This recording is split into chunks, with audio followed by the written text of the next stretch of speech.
This young man had just opened his eyes, and the first thing that caught his attention was a pair of tiny, chubby little hands. Looking up slightly, he saw the members of the Runcandel clan, and everyone looked so young. He could even see Gilly, his childhood nanny. "Cheer up, young Master Jin." Gilly smiled happily. Jin looked around and saw numerous swords stabbed into the ground. The most prominent among them was Barasada, the sword of the first patriarch. This situation was identical to the selection ritual from his childhood. Instinctively, Jin began crawling toward Barasada. He quickly figured out what was going on. It seemed he had regressed, returning to when he was Jin Runcandel at just 1 year old. In his past life, right here at this very spot, Jin had also chosen the sword of the clan's founder. However, contrary to the hopes that he would grow up to possess immense power and lead the clan, Jin turned out to be a complete, useless failure. He didn't show even a shred of talent in swordsmanship and was eventually kicked out of the Runcandel family. Only when facing death did Jin discover the truth. Someone had afflicted him with a horrific curse called the Bladed Illusion. It was this curse that had devoured his talent for the sword and made him the useless failure of the family. With that thought, Jin crawled even faster. Before long, he reached out and touched Barasada, much to the satisfaction of the entire family. Although this played out just like his past life, in this lifetime, he would be the master of his own destiny. After choosing Barasada, Jin was brought to the Storm Castle to begin his life there. In the blink of an eye, 6 years passed, and Jin was now 7 years old. According to clan rules, he had to live here until he turned 10, which meant he had 3 years left. To be honest, life here was incredibly boring. On top of that, Jin still had to deal with the childish pranks of his older brothers. It was barely any different from his past life. Take today, for instance. While he was seriously looking for a book to read, he suddenly heard a maid let out a blood-curdling scream. It turned out that when she went into Jin's room to clean, she saw a dead bird in a gruesome state, covered in blood. Jin looked at the bird, his face completely expressionless, because he knew that the only ones capable of doing such a thing in the Storm Castle were his brothers. Just as he suspected, the laughter of Daytona and Haytona, the 9-year-old twins ranked 11th and 12th in the Runcandel family, echoed nearby. They were actually disappointed that the maid, rather than their little brother, had been the first to find the bird. "Well, do you like the present your big brothers got you? Are you so touched that you're about to cry?" Jin stared at the bird without blinking, but his mind drifted back to his past life. He recalled hearing that shortly after he was expelled from the family, these two became notorious murderers who treated human lives like trash. Seeing how, at just 9 years old, they could be this cruel to an innocent bird just to mess with him, Jin felt it was no surprise they ended up as cold-blooded killers. "Hey, don't actually cry. It's pathetic." Haytona mocked, but Jin only responded with silence. "Hey, are you even listening to us? Or are you looking down on us just because destiny chose you to be the patriarch?" Jin remained silent. His attitude made the two 9-year-olds completely lose their patience. They decided to stop using words and get physical. But as Haytona lunged forward to throw a punch, his hand was caught and firmly locked by his younger brother, who was 2 years younger than him. "You guys are way too noisy. Shut up already." Haytona was taken aback by his younger brother's effortlessly icy expression. But the real shock came next when Jin landed a brutal punch right to his face. One punch was far from enough. Having tolerated them from his past life to this one, his pent-up rage finally exploded. Jin treated the twins like punch bags, unleashing a relentless barrage of blows on them. After beating them until they were sprawled out on the ground, he left them with a warning. "It'll be best for you guys if you never show your faces in front of me again. Young master, what on earth happened here?" A knight named Khan suddenly burst into the room. Jin immediately withdrew the lingering power from his hands. Khan looked at the unconscious twins on the floor, their clothes disheveled and their faces swollen from the beating, while Jin stood there perfectly clean and neat, as if he hadn't played any part in the fight at all. "They just suddenly jumped each other and started fighting," he replied. Of course, Khan did not believe a single word of it. "Excuse me?" he asked. "Did you not hear me? They suddenly jumped each other and passed out." At this point, the truth did not even matter anymore. The moment he saw the cold, expressionless face of that 7-year-old child, Khan realized that even the youngest young master of the Runcandel family was just as ruthless as any of them. Nodding in understanding, he picked up the twins, intending to take them to a doctor. But Jin quickly stopped him. "No need, Khan. My brothers need to go somewhere else. Follow me." Khan hesitated, but he did not dare disobey his young master. Khan carried the twins outside, with Jin following close behind. Outside Storm Castle, the rain was pouring down heavily. Jin ordered Khan to dump Daytona and Haytona under a massive tree, and then he built a small grave for that little bird right in front of them. Seeing this, Khan looked uneasy. "Young Master Jin, do you really want to just leave them out here? The storm is only getting worse." Jin's expression didn't change one bit. He calmly stated that his older brothers needed to endure this punishment, so they could finally grasp the severity of what they had done. Khan knew there was no changing the boy's mind. He had no choice but to follow Jin back inside Storm Castle. But just moments ago, he had clearly felt a powerful surge of energy coming from Jin.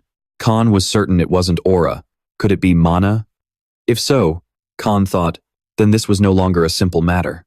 This wasn't just some childish sibling rivalry anymore. I have to report this to the Patriarch immediately. Right after, Khan ordered his men to bring him a horse. Despite the pouring rain, he seemed determined to ride back to the Runcandel estate right away. Honestly, this was exactly what Jin expected. He knew very well that Khan wasn't just a guardian knight protecting the children at Storm Castle. The man was also their supervisor. To Khan, the energy Jin emitted felt just like magic, so there was no way he would let this slide. In reality, though, it was spiritual power, the sole proof of Jin's contract with Soldaret. It was because of this power that Jin knew their pact was still active in this life. On top of that, the curse immunity Soldaret granted him through the contract had freed him from the illusion sword's curse. Simply put, the useless trash of the Runcandel family was gone. In this lifetime, he was going to make sure his life turned out completely different compared to his past life. And if that was the case, his very first step was to go see his father. Before long, Khan met with the patriarch of the Runcandel family, reporting everything that happened, along with his suspicions. The patriarch fell silent for a few seconds, deep in thought, before ordering Khan to assemble the knights. He wanted to go see his youngest son in person.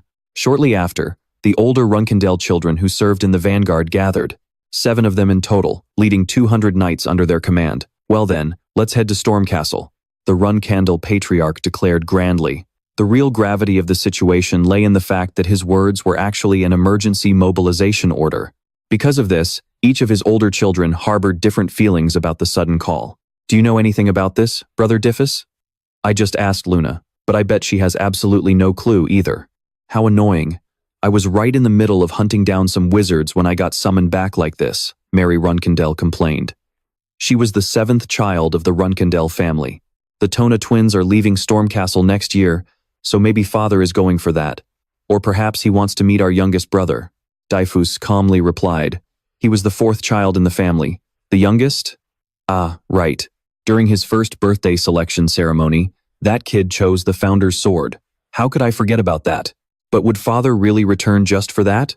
Well, who knows what's going on inside his head anyway.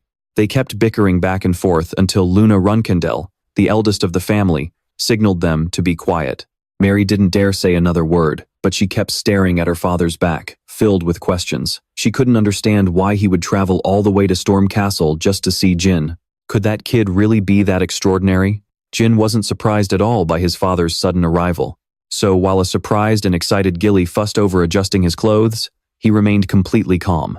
Jin knew Khan was a bit simple-minded, so he probably wouldn't tell the patriarch directly that Jin used magic. He'd only report exactly what he saw, and that would raise a massive question mark, forcing the patriarch to come down here himself to investigate.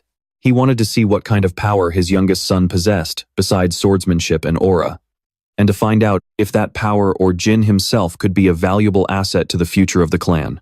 Just as Gilly finished getting Jin ready, the patriarch arrived. The overwhelming presence of the army of knights he brought with him was truly terrifying. But the first thing the patriarch did wasn't meeting his youngest son.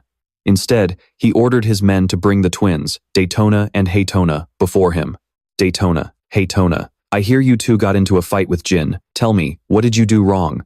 These two boys were usually incredibly arrogant, but standing before their father, they couldn't help but break into a cold sweat. Even so, they stubbornly insisted they were innocent, claiming Jin was the one who attacked them first. They tried their best to emphasize how bizarre his power was, arguing that it wasn't aura but felt like magic. Both of them knew very well that using magic was strictly forbidden in the Runcandel family, which is why they desperately tried to push that angle. That's right, father. If Jin is using magic, we need to interrogate him immediately before he finds a way to hide it. Standing nearby, Mary and Diffus could only sigh in sheer annoyance at their words. clearly knowing exactly what kind of troublemakers the twins were. Despite being known as sly and cruel, the Tona twins still tried to outdo each other in accusing Jin, only to be suddenly dismissed by their father. Enough. Listen to me very carefully. If you keep acting like this, you will never survive in the Runcandel clan. The twins seemed shocked to see that their father was not taking their side, but he had no intention of listening to their excuses anyway. After all, his main reason for returning today was to meet his youngest son. Right after that, the patriarch ordered his men to bring Jin out. As Jin walked into the grand hall, he saw the Tona twins grinding their teeth in anger as they walked back inside. This was no surprise. Ever since his past life, Jin had known that his father, Jin Runcandel, was both the strongest and the most ruthless man alive. He was known as the Genesis Knight, the absolute peak of a demigod. Before being granted those glorious titles, he was just an ordinary human. But after his ascension, Chiron gradually lost all human emotions, becoming someone who cared only for the honor and the future of the clan. That was why to him, someone with absolutely no talent in swordsmanship, like Jin in his past life, was nothing but a worthless piece of trash. The twins were probably deeply shocked to witness their father's coldness, but that was nothing compared to what Jin had endured in his past life. Except this time, things were different. In this life, no one would ever look down on him again, not even Jin Runcandel. Inside the grand hall, countless eyes were waiting for Jin. He might have been in the body of a 7-year-old child, but his soul belonged to a man of nearly 30, so he was naturally unfazed by this tense atmosphere. Jin opened the doors to the grand hall, taking calm steps forward before kneeling in front of his father. "Greetings, Patriarch." This time, it was Chiron who was taken aback when he heard his youngest son address him as Patriarch instead of father.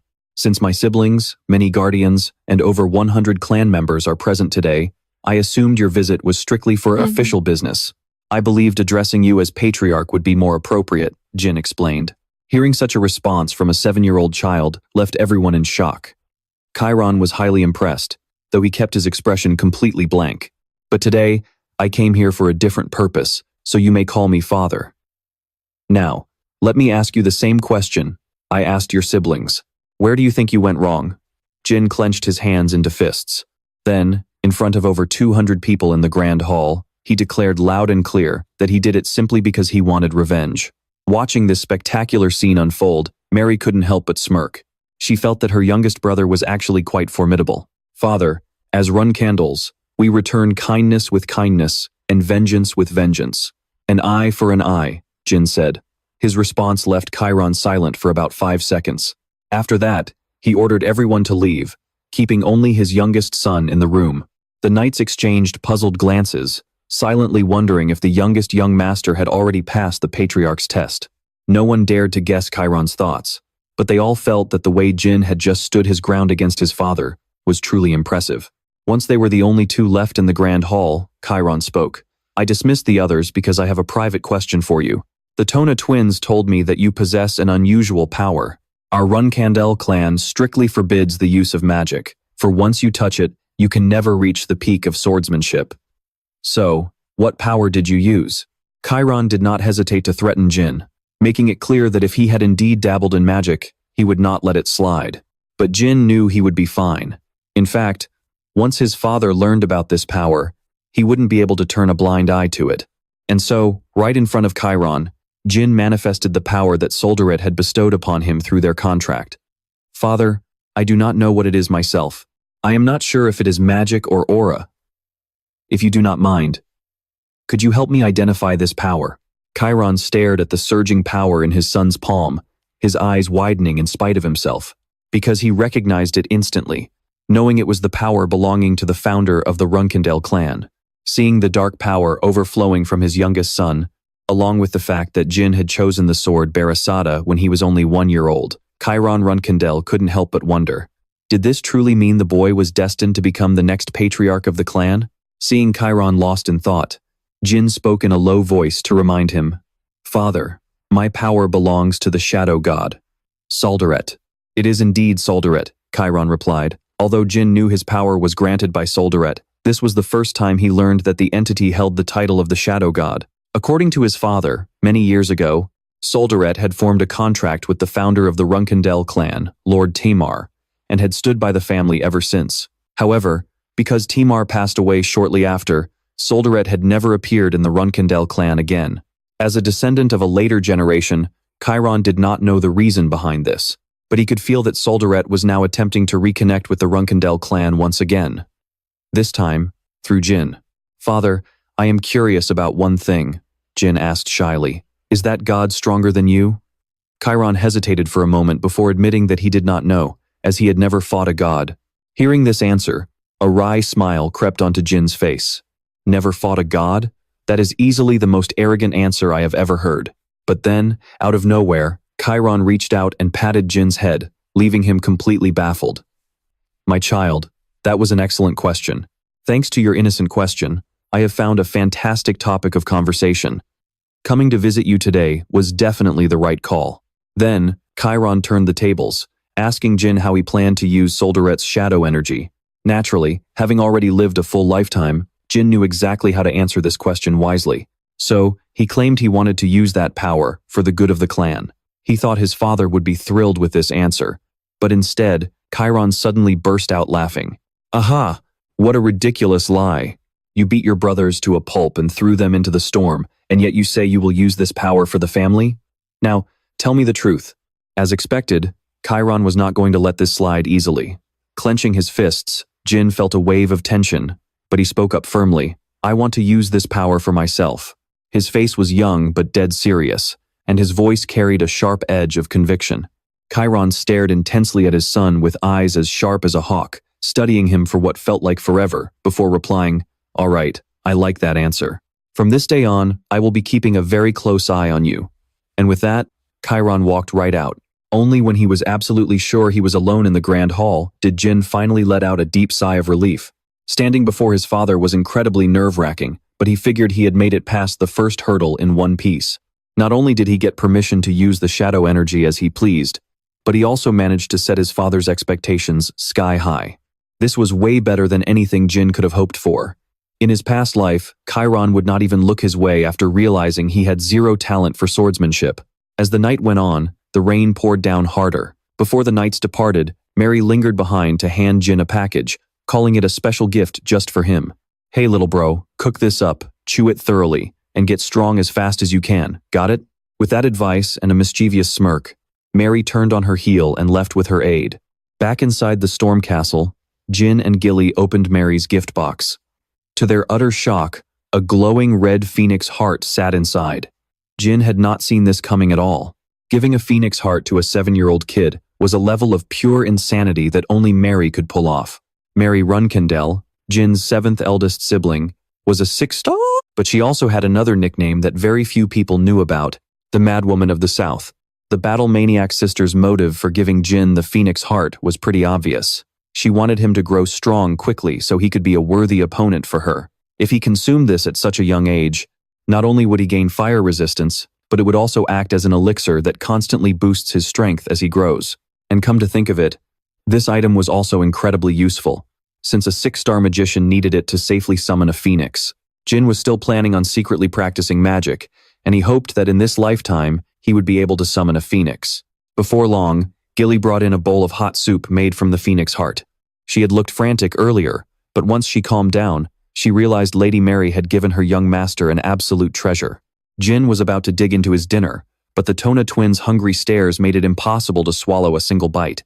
"Dear brothers, if you have something to say, spit it out."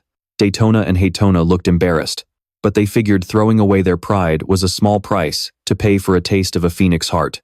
So, they began begging in a roundabout way, acting as if that incident with the poor bird had never even happened. "Oh, it's nothing, but that meal looks a bit too big for you to finish all by yourself." "Exactly. I saw Gilly carrying in a huge bowl. Do you guys want some?" Jin asked, seeing right through their little act. As if they had been waiting for those exact words, the twins nodded their heads frantically. "You can have some, but on one condition, you have to do what I say." And just like that, Jin had the two of them digging a tunnel not far from the storm castle that very night. The two dug and grumbled under their breath. "Why? Why the hell do we have to do this? Yeah, there is absolutely nothing out here, so why are we doing this? And what if someone catches us digging? What are you talking about? If we get caught, our little brother is the one getting punished, not us." "Good point. We just need to do what he says so we can get that phoenix heart soup. Still, don't you think our little brother has been a bit terrifying lately?" Despite all their whining, neither of them stopped digging, completely driven by the promise of a single bite of that phoenix heart. And they probably had no idea that the spot they were so diligently digging up was right outside a hidden chamber. Inside, the body of a mysterious man was being preserved with extreme care. It wasn't until the dead of night that the twins finally returned, looking like a total mess. Just one look was enough to tell they were completely exhausted, and the only thing they wanted right now was that soup. Jin had already finished his meal and saved some for his two older brothers. The only thing was, he left them exactly one spoonful each. Haytona and Daytona stared at each other, absolutely boiling with rage. "Hey, little brother, only one spoonful? Isn't that a bit too little? I said I'd give you some, but I never said how much. But I kept my promise, didn't I? So, enjoy your meal." Jin replied nonchalantly. The two boys were fuming, but they still had to say thank you for those mere 2 spoonfuls of soup.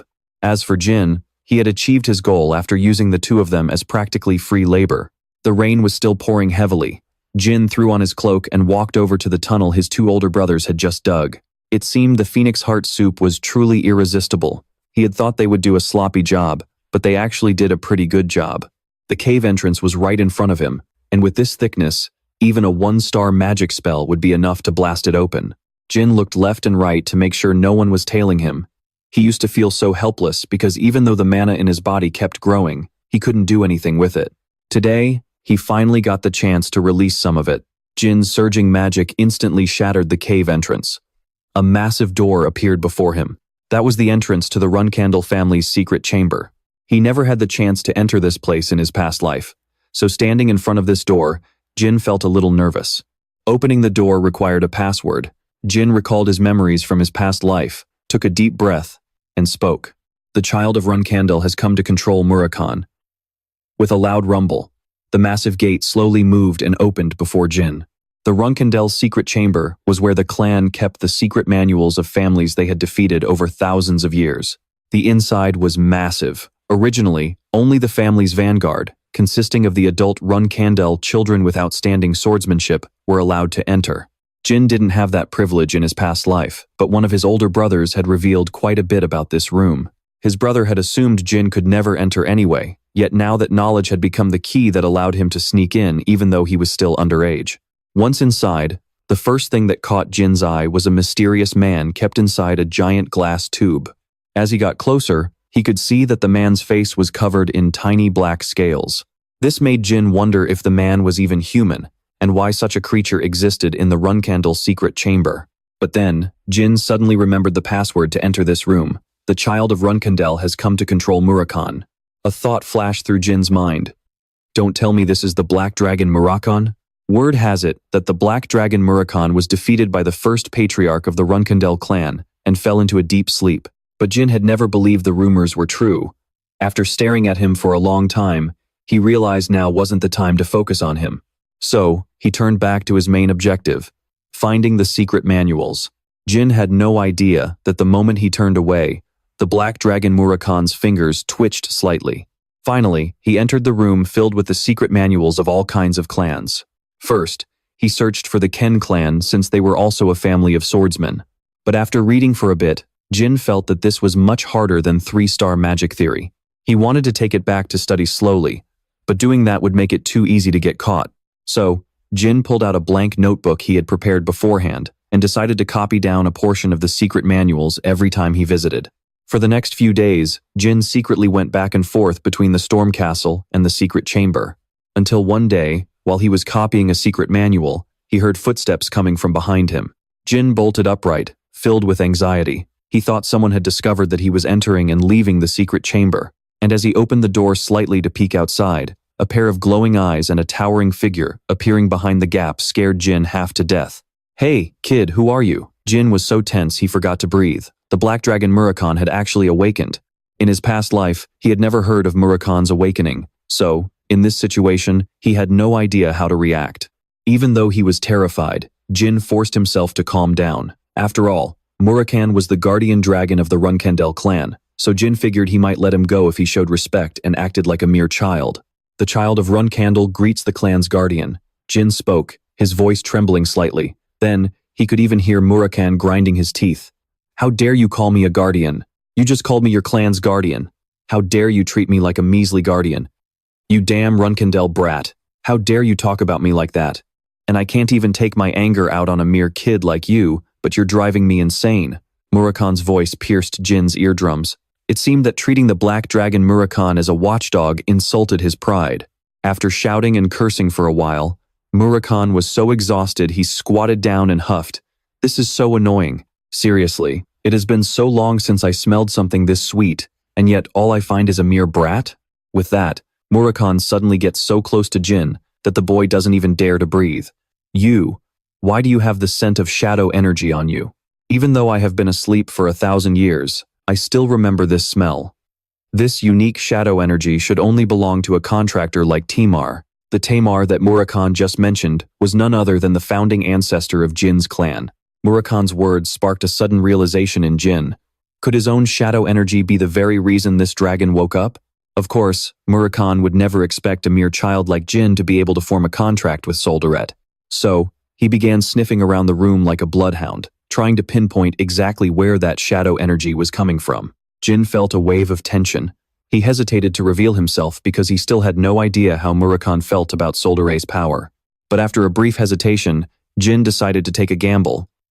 Lord Murakan, is this what you are looking for? My father told me this power comes from Soldaret, the god of shadows. Murakan froze in shock as he stared at the orb of energy appearing in the palm of Jin's hand.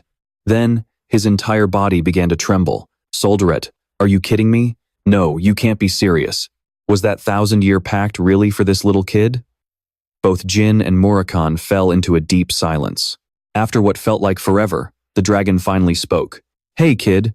Yes, sir, Jin replied politely. You see, I actually made a promise to Soldaret, and it looks like you and I will have to work together to fulfill it. Murakan added that he would explain the details to Jin later. Having just woken up from a 1,000-year slumber, his mind was still completely foggy. Besides, he doubted a kid as young as Jin could even comprehend the full story anyway. Still, he felt it was only right to properly introduce himself to Soldaret's contractor. With that, Murakan slowly stood up as his body began to transform. I am Murakan, the representative of Soldaret, his friend, and the last descendant of the first shadow creature. According to our 1,000-year agreement, I will be your companion from now on. With those words, Murakan's true form was revealed right in front of Jin. Jin trembled with emotion. Just moments ago, he was terrified that Murakan and Soldaret might be enemies. If that were the case, the dragon would have surely destroyed him for harboring Soldaret's power. But thankfully, they were friends, not foes. His gamble had officially paid off. State your name, contractor of Soldaret. Jin Runcandel. Finally, Jin could let out a satisfied smile. I am the 13th child, and the youngest of the Runcandel clan. It is a pleasure to be on this journey with you. The black dragon, Murakan, was a legendary creature.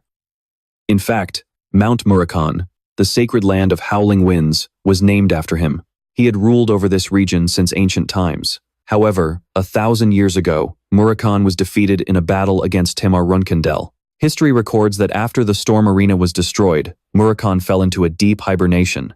But after actually meeting Murakan, Jin realized that the history books weren't entirely accurate. It seemed that god contractors, like Temar or himself, were destined to partner with the dragon. Although there were still many secrets surrounding this, fate bringing him to partner with the black dragon, Murakan, was definitely a blessing. The next day, Jin returned to the secret chamber with a box of treats for him. Knowing they would be spending a lot of time together, Jin began to ask the dragon about all the things he was curious about. His very first question was about the battle between Murakan and his ancestor, Temar, all those years ago. But because so much time had passed, and his long sleep had completely scrambled his brain, Murakan couldn't remember a single thing. After a few more tries, there was only one thing Jin could be absolutely sure of. This legendary beast was utterly obsessed with the strawberry pies he brought. Murakan also grew curious about why Jin visited the secret chamber every single day to transcribe secret books. I assume you understand at least some of this stuff, right? He asked. Only about 30%. The rest is a complete blur, Jin sighed. Don't lose hope. For a kid your age, 30% is already a massive achievement. Other brats couldn't even manage that because they're way too lazy, Murakan reassured him. But Jin didn't feel any better after hearing this. After all, Murakan was only comparing him to ordinary children. Meanwhile, he was a child of the clan that ruled half the continent. He had 12 older siblings, not to mention his parents and the elders above them. If he wanted to surpass them, Jin had to push himself even harder. Murakhan, if it was our founding ancestor, how much of these books would he have understood? Jin suddenly asked, wanting to see how he measured up against the man considered the strongest human to ever live. And Murakhan's answer caught him off guard. Temar? I don't think he could even understand a single line in those books when he was your age. But theory isn't everything. Murakhan well remembered that Temar barely ever read books, yet he was still an incredibly formidable fighter. He then bluntly stated that even though Jin had potential similar to Temar, he still wasn't quite on his ancestor's level. Jin had originally felt a spark of hope, but hearing those words quickly deflated his spirit. Feeling a bit down, Jin asks, "So, will I never be as great as our clan's founder?" Murakhan stared at him for a long moment before reaching out to pat Jin's head. "No, you are Solderet's contractor, just like Temar. Plus, you are definitely smart enough to read those secret grimoires. You are still way too young, so do not rush it. Just focus on training hard, and you will eventually become as strong as Temar. Heck, you might even surpass him." Murakhan was not just saying this to comfort him, he meant every single word. After all, Solderet, the god of shadows, who granted Jin his power, is also known as the Infinite. His power has no limits. Consequently, there are no limits to what a contractor of Solderet can achieve. Of course, in Murakhan's eyes, Jin was still just a kid, so it was only natural for him to get discouraged along the way. To cheer him up, the dragon decided to teach Jin a new trick, how to release the shadow energy dwelling inside his body. Murakhan explained, "Every living being capable of wielding shadow energy has to get used to doing this, but it is incredibly dangerous if you do not learn it properly." That meant Jin had to be absolutely serious about his training. Being a good listener, the boy asked, "So, Lord Murakhan, what do I need to do first?" "You? First, you need to learn how to unlock your mana." "Why is that?" Jin wondered. He thought Solderet's shadow power had absolutely nothing to do with magic. Yet Murakhan was telling him that unlocking mana was his very first step. Plus, he had already done this countless times in his past life. Releasing shadow energy requires you to unlock and circulate your mana. You have to master both of these steps. Starting today, you will need to practice this for the next 2 to 3 years. Hearing this, Jin frowned slightly. 2 to 3 years? For someone who was itching to get strong as quickly as possible, that sounded like an eternity. Meanwhile, Murakhan kept rambling on, saying, "You do not even know the basics yet, so I cannot teach you anything advanced. Long story short, your next task is to unlock your mana." But right as those words left his mouth, a magic orb suddenly materialized right in Jin's palm, while his face remained completely deadpan, as if to say, "This is no big deal. Like this, right? Now can you teach me the advanced stuff?" Murakhan was absolutely flabbergasted. Bending down, he closely inspected the magic orb, repeatedly asking Jin how on earth he had pulled that off. Of course, Jin could not just blurt out that he had regressed, and that this was a power he had already unlocked in his past life. So, he just gave a vague, half-hearted excuse. But to Murakhan, this made him look like an absolute genius among geniuses. Following that, the dragon decided to show him a live demonstration of what releasing shadow energy actually looked like. Jin was thrilled because he had successfully baited Murakhan into teaching him how to master shadow energy. Even though he had been asleep for 1,000 years, it looked like Murakhan had not lost a single ounce of his strength. As the name suggests, shadow energy originates from darkness, and all the darkness in this world is born from Solderet. In other words, Solderet is the absolute master of all shadows. And right now, Jin is the only person who holds a contract with him. Meaning, in a way, he is also the master of all the darkness in the world. As he spoke, Murakhan released a massive wave of his own shadow energy. The sensation was overwhelming, yet it left Jin feeling incredibly thrilled. Time flew by, and while Jin was busy mastering Solderet's power, his older siblings were not just sitting around either. Take his eldest sister, Luna, for instance. She was currently on a mission to clear out monsters from a massive territory. According to the report from a knight under her command, Luna's squad had only 5 more areas left to clear before completing their mission. 4 months should be plenty, Luna estimated, telling her knights to take a break. Then, suddenly remembering something, she turned to her subordinate and asked, "By the way, what does a 9-year-old kid usually like?" 6 months after Jin first met Murakhan, the Tona twins were finally old enough to leave Storm Castle. Getting away from Jin, they looked incredibly relieved. With those two gone, Jin finally had some peace and quiet. Not long after, Gilly and the other servants threw a celebration for Jin's 9th birthday. Just as they were about to cut the cake, Khan rushed in, panting, to announce that Lady Luna had arrived for a visit. The fact that Luna had actually traveled all this way to celebrate his 9th birthday caught Jin completely off guard. After all, everyone knew how incredibly busy the eldest child of the Runcandel family, a formidable 9-star knight, usually was. Luna carried the moniker of the White Whale, likely due to her striking platinum blonde hair. Despite being the strongest among all the Runcandel siblings, she had absolutely zero interest in becoming the next patriarch. Because of this, Luna had bowed out of the muddy power struggle of the succession war a long time ago. To Jin, his eldest sister was truly like a solitary white whale. That was also why she had never paid much attention to any of her younger siblings. Her relationship with her 12 younger siblings was cold and distant, lacking any real family warmth. In his past life, Jin and Luna were no different, yet here she was, on his birthday, choosing to visit Storm Castle. Luna suddenly showed up at Storm Castle, completely unannounced. At first, Jin thought some major crisis had hit the clan, or worse, that she had caught him sneaking into the secret archive. But when the two siblings finally stood face to face, the very first words out of Luna's mouth were, "You've grown so much, kiddo." "If I knew you were coming, I would have dressed up a bit," Jin replied. Luna smiled, said, "How cute," and reached over to ruffle his hair. "Do I really need to give warning before visiting my baby brother?" Luna's playful words and warm behavior were a far cry from her usual cold demeanor.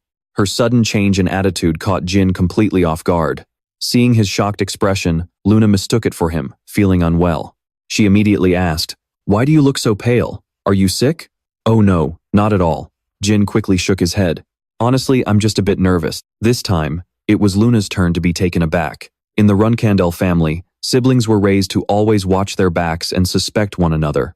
They were even willing to step over each other's corpses. It was only natural for Jin to think she was here to probe him and feel tense. A wave of sadness washed over Luna. She clenched her fists tight, and it took a long moment before she finally spoke. "You're right. I guess I didn't think this through. You might still be a child, but I forgot that you're also a true Runcandel." With that, Luna suddenly dropped to one knee to match Jin's eye level, telling him that they needed to speak in private. Catching her drift, Jin immediately dismissed the guards, maids, and even Gilly. Although he had no idea why Luna was acting so out of character, but it didn't seem like she harbored any ill intent. Once they were alone, Luna's expression turned serious. She explained that during Sciron Runcandel's last visit, Jin's impressive performance had painted a massive target on his back for the other siblings. This meant that in 1 year, when Jin was old enough to leave Storm Castle, his brothers and sisters would be gunning for him. "My sweet brother," Luna pleaded, her voice filled with deep concern. "I don't want you to throw away your own happiness just to fight in this family war. I truly, deeply hope you won't end up broken by the twisted traditions of the Runcandels." Hearing this, Jin was temporarily at a loss for words. Was the reason she gave up on the patriarch position really that simple? And if she wanted to keep him out of the sibling rivalry, why hadn't she warned him even once in his past life? Was it because he wasn't even worth talking to back then, or because the others never saw him as a threat? But whatever the reason, looking at Luna sitting right in front of him, Jin could feel her genuine sincerity. Jin gently placed his free hand over Luna's, which was tightly holding his. "Sister Luna, I truly appreciate your concern, but I have absolutely no intention of backing down from this fight. Jin, I'm serious. I'm not saying this because I'm worried about you fighting me. I know, sister, but I've already survived one assassination attempt. That's why I can't just walk away from this mess." In reality, the assassination attempt Jin referred to was the illusion sword curse, which had actually been broken in his previous life. Hearing this, Luna's eyes widened in sheer shock, which quickly boiled over into pure, unadulterated rage. Jin could literally feel the suffocating bloodlust radiating from his sister. Who dared to target your life? They tried to kill you right here in Storm Castle? Tell me, Jin, who wants you dead? You have to understand, Storm Castle was built to protect the young Runcandel children, keeping them safe from being assassinated too early in the succession war. So, hearing that her little brother, who had never even left Storm Castle, had already been targeted, it was only natural for Luna to be absolutely furious. "To be honest, I haven't figured out their identity yet, but don't worry, sister. I'm perfectly fine." Jin tried to calm her down, adding, "Besides, not all of my siblings hate me. You're proof of that, aren't you? Thank you for letting me know how you feel. It really makes me happy from the bottom of my heart. Seeing a 9-year-old child speak with the maturity of a grown adult only made Luna's heart break even more. She couldn't find any words to say, so she just pulled Jin into a tight embrace, gently stroking his head over and over. It was the first time Jin realized how incredibly warm Luna could be. He hugged her back tightly, soaking in a rare moment of genuine family affection. All right, today is a happy day. We shouldn't talk about such gloomy things. Pulling back, Luna reached into her robe and took out a small box. She revealed that her main reason for visiting today was actually to give Jin a gift. Inside the box was a necklace with a brilliant blue gemstone, but this was no ordinary jewel. Luna instructed him that if he ever faced a situation he couldn't handle on his own, he just had to crush the blue gem, and she would immediately rush to his side. So make sure you keep it on you at all times. Luna gently placed the necklace around Jin's neck and murmured, "Happy 9th birthday, my dear brother." Soon after, Gilly brought in some cake. The two siblings sat together, eating and chatting just like any normal, loving brother and sister. After a while, Luna reluctantly said her goodbyes, and that night, Jin headed right back to the clan's secret archive. The moment Murakhan saw him, he shrieked, "Why are you so late today? And what on earth is that wrapped around your neck?" "Oh, it is my birthday present," Jin replied. "Whoever gave you that must really cherish you to give you something like this," Murakhan said, his hand trembling with excitement as he pointed at the gem. Seeing his strange reaction, Jin pressed him for answers. That was when he learned this blue gem was actually a relic of Demon Lord Orgel. Over 1,000 years ago, countless people risked their lives just to lay their hands on one of his relics. This item is incredible because it grants the wearer complete immunity to any magic attack of 5 stars or below. It also boosts the wearer's magic power and even has summoning capabilities. The only reason Murakhan knows so much about it is because he lived during the exact same era as Orgel. "This must have been given to you by someone with incredibly powerful energy, right?" Murakhan asked. "Yes, my eldest sister just stopped by." "Wait, you can sense her energy from all the way down here?" Jin handed the birthday cake to Murakhan, asking in utter surprise. "Exactly, and your sister definitely sensed me as well," he replied. His words filled Jin with anxiety. He was terrified that Luna would report this back to the family, but Murakhan thought he was worrying over nothing. After all, someone who would gift you a relic of Demon Lord Orgel would never snitch on you. She would never leave you to be torn apart by the family. Jin felt his words made sense. Murakhan even added that out of all his siblings, Luna was the only one Jin could truly trust. And just as Murakhan said, back at the Storm Castle, Luna had indeed sensed a powerful energy she had never felt before. She figured her youngest brother was up to something, but decided it was best to pretend she knew nothing. That day, Luna made a firm decision. No matter what Jin did or what he became in this family war, she would always stand by her youngest brother's side. Another year passed by in the blink of an eye. The time spent at the Storm Castle, which Jin initially thought would be incredibly boring, had actually given him so much. He gained Khan's recognition and high expectations, the phoenix heart that Mary brought him, and a close bond with Luna. He even met Murakhan, the legendary shadow dragon. These were things he could never have dreamed of in his past life. But now, he was preparing to leave the Storm Castle and return to the main family residence. During his training sessions with Khan, Jin was always diligent and serious. After watching him train, Khan finally understood why the patriarch favored him above all else. Among the 13 children, Khan was supposed to be the evaluator during training, but Jin's gaze felt as if the boy was evaluating Khan's own abilities instead. That was why, when today's session ended, Khan did something he had never done for any other young master. "Young Master Jin, instructing you has been the greatest honor of my life. Soon, you will be leaving the Storm Castle, but I promise to give my absolute best to teach you until the very last moment." With that, Khan bowed deeply and respectfully. "All right, I will be in your care until then." More time passed, and finally, tomorrow was the day Jin would depart. Today, while Gilly was busy packing his bags, Jin sat playing with a candle flame. Even though his finger was right in the middle of the burning flame, Jin felt no heat at all. It seemed Mary's gift was working wonders. He figured he had absorbed about half of the Phoenix Heart's power by now, and the rest would follow in due time. As she packed, Gilly mentioned she would prepare some strawberry pie for Jin's snack. This suddenly reminded him of Murakhan, who was still hiding out in the storage room. Even though night had fallen, Jin made an excuse to take a walk and ran straight to the dragon's chamber.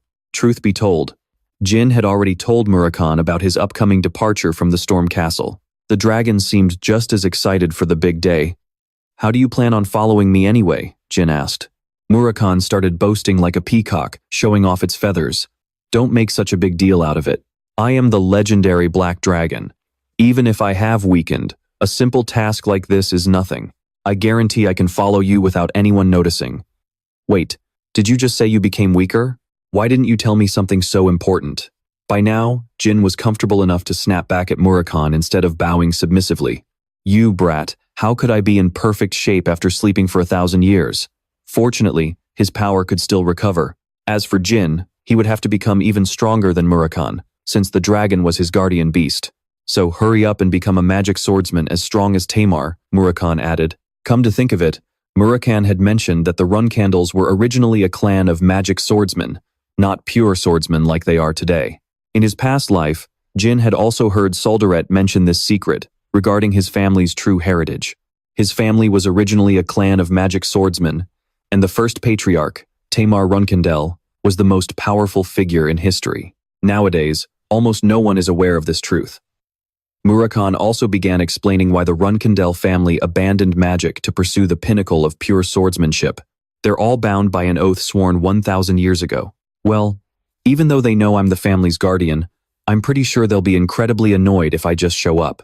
Murakhan sighed and said, "If this were 1,000 years ago, you and I would be worshipped just for bringing the most noble being in this world into existence." Seeing Murakhan go on and on like this, Jin was the only one actually worried about the two of them leaving the Storm Castle. In fact, Murakhan was even planning to use dragon magic to create an illusion, so anyone coming here would still see him fast asleep inside that giant glass jar. "What if they find out it's an illusion?" Jin asked.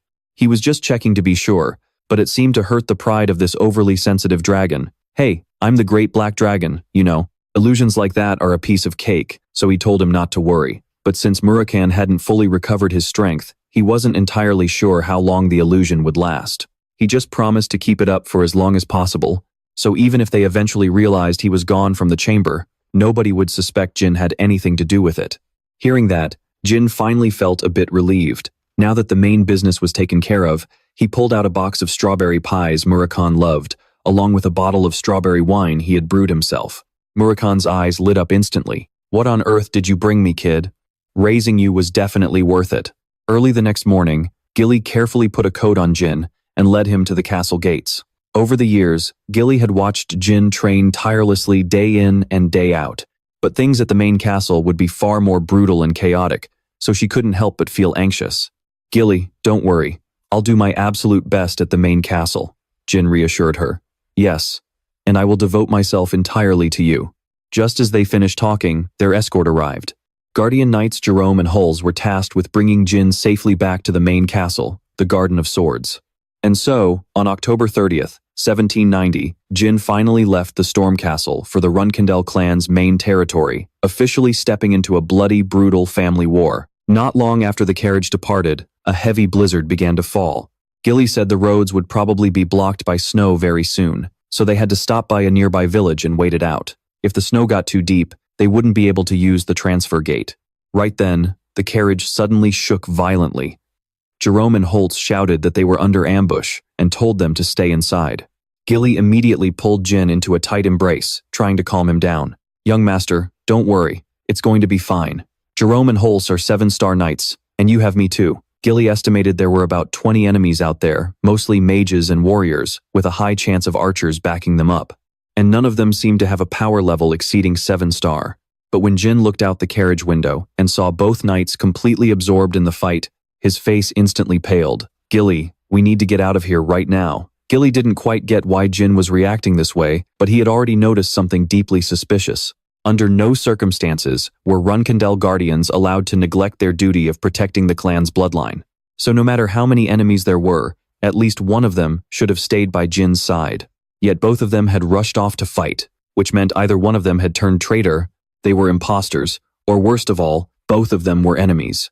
There must be weapons hidden in this carriage. "Gilly, we have to get out now." Seeing the dead serious look on Jin's face, Gilly didn't dare waste a single second. Normally, she was just a gentle nanny, but she was actually a warrior at heart. In a situation like this, she had to risk her life to protect her young master.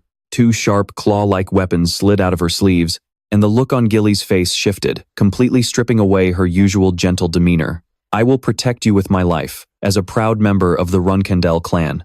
Forgive me if I overstep, young master." With that, Gilly used her claws to tear open the carriage roof, grabbed Jin, and leaped out. They dashed through the heavy blizzard, but after running for a while, Jin suddenly said he wanted to head back to the ambush site to check things out. He realized that those so-called enemies might actually be their allies. If they were truly here to assassinate him, they would have made their move the second the two of them left the carriage. But right now, the area was eerily quiet. Gilly nodded in agreement and quickly brought him back. There, a one-eyed man was busy shouting orders. "Hurry up and find Jin Runcandel. Team 3, block the left flank." Getting closer, Jin and Gilly spotted a leaf and a black grebe symbol on their armor and cloaks. It was the crest of the Yuta Magic Clan and the Black King mercenaries.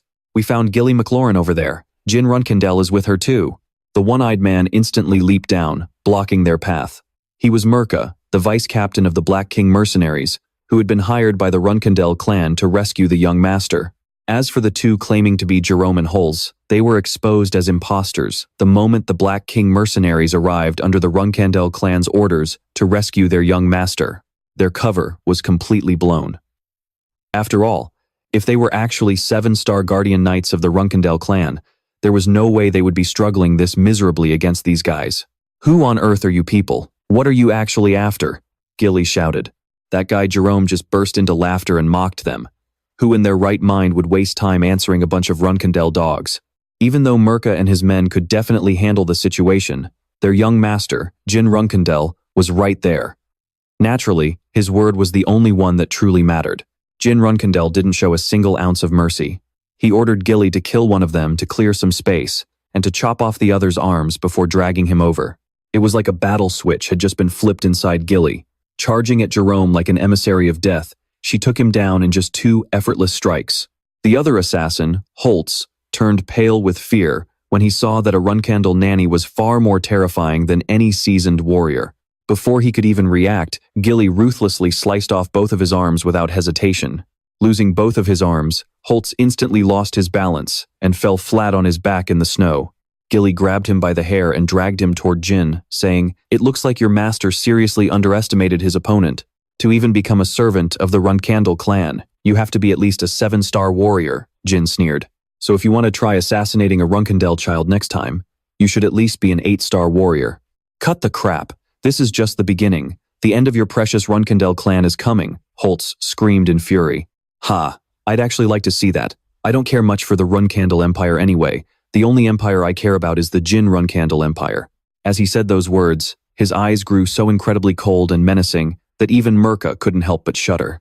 But Hulse didn't seem afraid of death at all, stubbornly shouting back, "You bastard! Just wait until you bow down before the Zipfel clan." Naturally, Jin was no stranger to that hated name of Zipfel. They were the legendary clan of magicians ruling the other half of the world. While the Runcandel clan was famous for their supreme swordsmanship, the Zipfel clan was known for reaching the absolute peak of magic. 1,000 years ago, after Temar Runcandel passed away, the Zipfels forced a humiliating oath upon the Runcandels, demanding they banish magic from their bloodline completely. And just like that, magic in Runcandel was sealed away. For the Runcandels, the Zipfels became their 1,000-year-old mortal enemy, and the feeling was completely mutual. No wonder Jin was wondering why anyone would dare to act so recklessly against him. It turned out they were fanatical followers of the Zipfels. In that case, interrogating him was completely pointless. Jin simply ordered Gilly to dump him somewhere and let him fend for himself. Of course, because they viewed the Runcandels as their sworn enemies, the Zipfels were always plotting against them. However, this particular incident probably wasn't orchestrated by the Zipfel clan itself, but rather their fanatical followers taking matters into their own hands. Still, Jin found it strange. No matter how well these rats disguised themselves, there was no way they should have been able to slip past a 7-star knight like Gilly. He couldn't help but suspect that someone must have pulled some strings from behind the scenes. Gilly finished the task and returned quickly. Only then did Jin turn his attention back to Mirka. He had successfully gotten out of that mess, thanks to Mirka and his squad, drawing the two imposters' attention away from him. Because of that, Jin promised that once they returned to the Runcandel castle, he would report their achievements, so they would be handsomely rewarded. All right, now help me set up the transfer gate. Yes, I'll do my absolute best, Mirka replied, his voice stammering slightly. He truly couldn't believe that everything that had just unfolded was directed by a mere 10-year-old child. Jin was far too confident and mature for his age. What was more, even after surviving such an ordeal, he remained perfectly calm, as if absolutely nothing had happened. Mirka unconsciously recalled the words Jin had said earlier about building his own empire, the Jin Runcandel Empire. He couldn't help but shudder, realizing those weren't just empty words, but something the boy was completely serious about achieving. Since it was a matter concerning the Runcandel clan anyway, Mirka could only sigh and issue a strict warning to his subordinates. He warned them that until the transfer gate was fully set up, they had to be extremely careful with their every action and must not do anything stupid. What? Captain, isn't that a bit ridiculous? Since when did we ever have to worry about things like this? The Black King members were completely baffled, but Mirka just snapped back. Just shut up and do as I say. He quietly criticized them in his mind for being so short-sighted. They didn't seem to realize just how terrifying that 10-year-old child really was. By now, Gilly had finished tidying up Jin's clothes. Since the carriage was destroyed, the group had no choice but to walk to the nearest village. A few of them were a bit concerned about Jerome and Holtz, but Jin told them not to worry about them. Whether they were eventually found dead or alive, it would serve as a clear warning to their accomplices. The snow was falling heavier by the minute, and Mirka's group estimated it would take about 2 hours to reach a village. But Jin didn't complain. Instead, he noticed Gilly's sad expression and decided to comfort her. Stop thinking about what happened during the escort, Gilly. It wasn't your fault. Even a 9-star knight like Khan couldn't detect it at the storm arena. It's only natural that a 7-star warrior like you would fail to notice anything unusual. Perhaps Gilly understood this all too well, but she still couldn't stop blaming herself and apologizing to Jin. She was exactly the same as in her past life. As a nanny of the Runcandel family, Gilly's fate was tied to the child she raised. In her past life, Gilly was also Jin's nanny, and because he had no talent, she was also looked down upon and humiliated. Yet, Gilly never once resented or criticized Jin. And on the day he was banished from the Runcandel clan, Gilly was also kicked out of the castle. But back then, she only cried and kept saying to him, "Young master, I am so sorry for not taking better care of you." Jin still vividly remembered the sight of Gilly, head bowed, sobbing in the falling snow. On that day, he hadn't wanted to raise his voice at the one person who had always been good to him, but things were different now, and Gilly needed to steel her resolve. So, when gentle reassurance failed, Jin had no choice but to raise his voice to snap Gilly out of it. "Stop blaming yourself like that. That is an order. Gilly, as long as you are my nanny, you are the only guardian knight I need. If you let such trivial matters get to you, how can you expect to escort me in the future? So don't make me repeat myself. Do you understand?" Jin's sharp, decisive words finally brought Gilly to her senses. She quickly composed herself and continued walking forward by his side. More than anyone, Gilly knew how much Jin cared for her, and she knew he spoke those harsh words for her own good. She wanted so badly to protect him, which was why she kept tormenting herself. But after being thoroughly chewed out, Gilly finally found her spirit again, and Jin felt a wave of relief. They walked for a long time, eventually reaching a village. Murakhan found an inn and rented a room for Jin to rest. But Jin's mind was racing, thinking about what had just happened. If Jin was guessing correctly, there was a high probability that a certain someone was behind this, the transformation magician, Bouvard Gaston. Transformation was a strength of the dragon race, but even dragons couldn't pull off a flawless disguise. Bouvard was the only being capable of creating a perfect transformation. He used that ability to disguise himself, committing various crimes to throw the world into chaos. Jin only hoped his suspicion was wrong, because if Bouvard was truly involved, things were about to get a whole lot more complicated.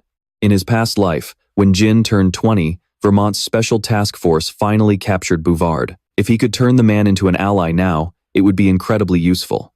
But then again, Jin had no reason to recruit someone who had once pointed a sword at him. So, before the guy could cause any more trouble, Jin knew he had to investigate thoroughly. At this point, sleep suddenly overtook him. By the time Gilly took off her outer coat and said she was going out to keep watch, she saw that Jin was already fast asleep. After all, his body was still that of a 10-year-old child, and everything that happened today had left him utterly exhausted. The next morning, Jin was woken up by the loud meowing of a cat outside his window. He sluggishly opened his eyes only to see a black cat posing playfully behind the glass. That smug, ridiculous behavior instantly reminded him of a certain someone. Murakhan had said before that he would always hide and follow him. You said you'd hide and follow me? You meant turning yourself into a cat like this? Jin struggled to hold back his laughter while Murakhan, stuck outside, was absolutely fuming. After having a good laugh, he finally opened the window to let him in. Don't be mad. I was just surprised, because I never expected you to show up looking like this. I thought you'd disguise yourself as one of my servants, like a stable boy or something. Hey, if I did that, every single knight in your family would have their eyes on me. Murakhan gritted his teeth as he replied, then transformed back into his original form. But as he did, he carelessly tripped on an uneven floorboard and clumsily crashed headfirst into the windowsill. Hearing the noise, Gilly, who was on high alert outside, immediately burst into the room.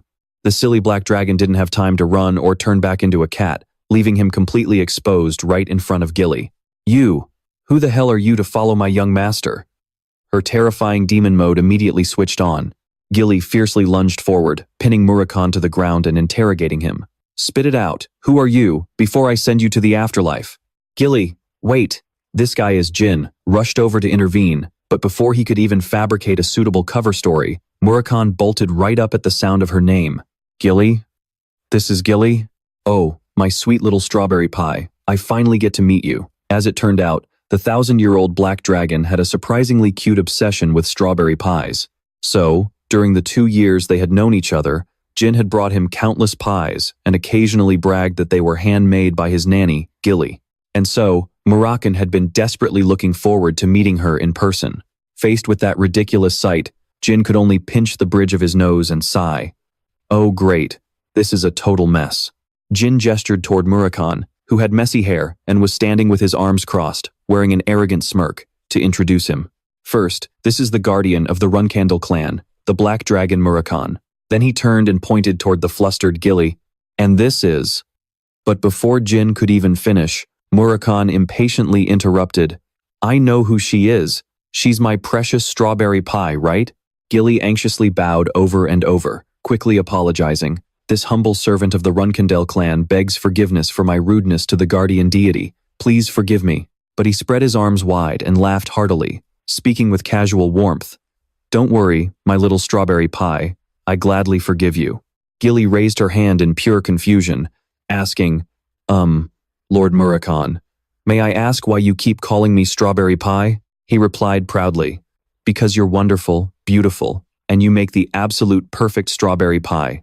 Gilly finally realized the truth and whipped around to look at the young master. So, is he the reason you've been asking for strawberry pies every single day? Jin looked away, guiltily clearing his throat with a sheepish grin. As the warm sunlight streamed through the window, he asked softly, could you please sit down for a moment so I can explain everything? They sat down properly, while Murakhan was the only one lounging comfortably, propping his head up with one hand. Gilly gasped, covering her mouth in shock. There really are so many things I didn't know about you, young master.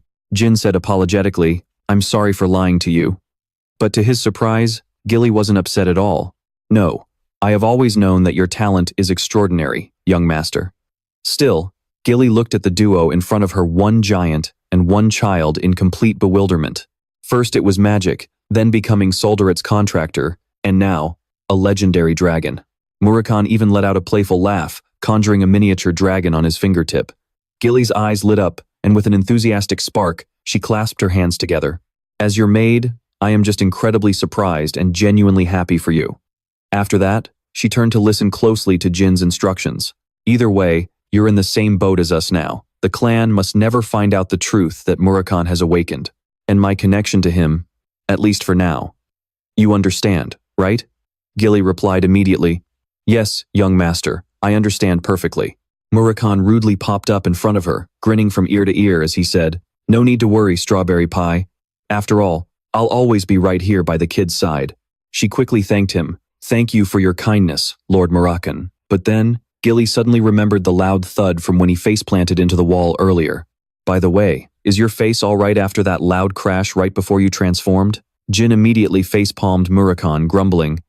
You really need to be more careful, he grumbled. Stop lecturing me, as he tried to explain. Pointing at the completely shattered wooden ledge, Murakhan finally admitted the embarrassing truth. I tripped. Having said that, he threw his head back and laughed heartily without a shred of shame. Pale with worry, Gilly whispered, "Young master, are you absolutely sure he is reliable?" He wasn't entirely sure either. "I think so." Meanwhile, at the Mel's teleportation gate, Murakhan had transformed into a black cat, resting comfortably on Jin's shoulder. Meanwhile, Gilly was speaking to Mirka. "Well done, Black King team." But Mirka's attention was drawn to Murakhan, who was now a cat. "Was that cat here earlier?" Gilly ignored him and continued, "The Runcandel clan will surely reward you handsomely for your efforts." Mirka stood up straight in front of Gilly and replied, "This mission has been a valuable experience for us as well." Mirka looked down at the young master and the wide-eyed black cat on his shoulder. "I look forward to seeing the future of the young master you are caring for." Suddenly, he changed the subject. "But I do have one question for you." Gilly was startled. "Yes?" Mirka gestured, asking seriously, "Why would someone of your outstanding talent choose to leave the McRoran clan to become a mere nanny for a Runcandel young master?" Gilly turned away coldly. "There is nothing further to discuss." Realizing he had overstepped, Mirka scratched his head in embarrassment. "I apologize. I crossed the line." Gilly replied politely, "It is fine." Then she turned back to the escorts behind them, and they all entered the building together. The gatekeeper welcomed them mechanically. "Welcome to the teleportation gate. May I see your papers?" Gilly unwrapped her handkerchief, revealing the sword crest of the Runcandel clan's ally, Hiltfelt. The gatekeeper immediately recognized it. "Oh, you are from the Runcandel clan." Gilly quickly wrapped the crest back up. The gatekeeper gestured to lead the way. "It is an honor to have you. Please follow me. We will arrange premium seating for you." With Murakhan sitting quietly on his shoulder, they walked forward, guided by the staff's instructions. "We will activate the teleportation gate right away, if you can wait here for about 2 hours," Gilly replied. "Then have a safe trip." As the two of them sat down on the bench, Murakhan quickly hopped onto the cushion.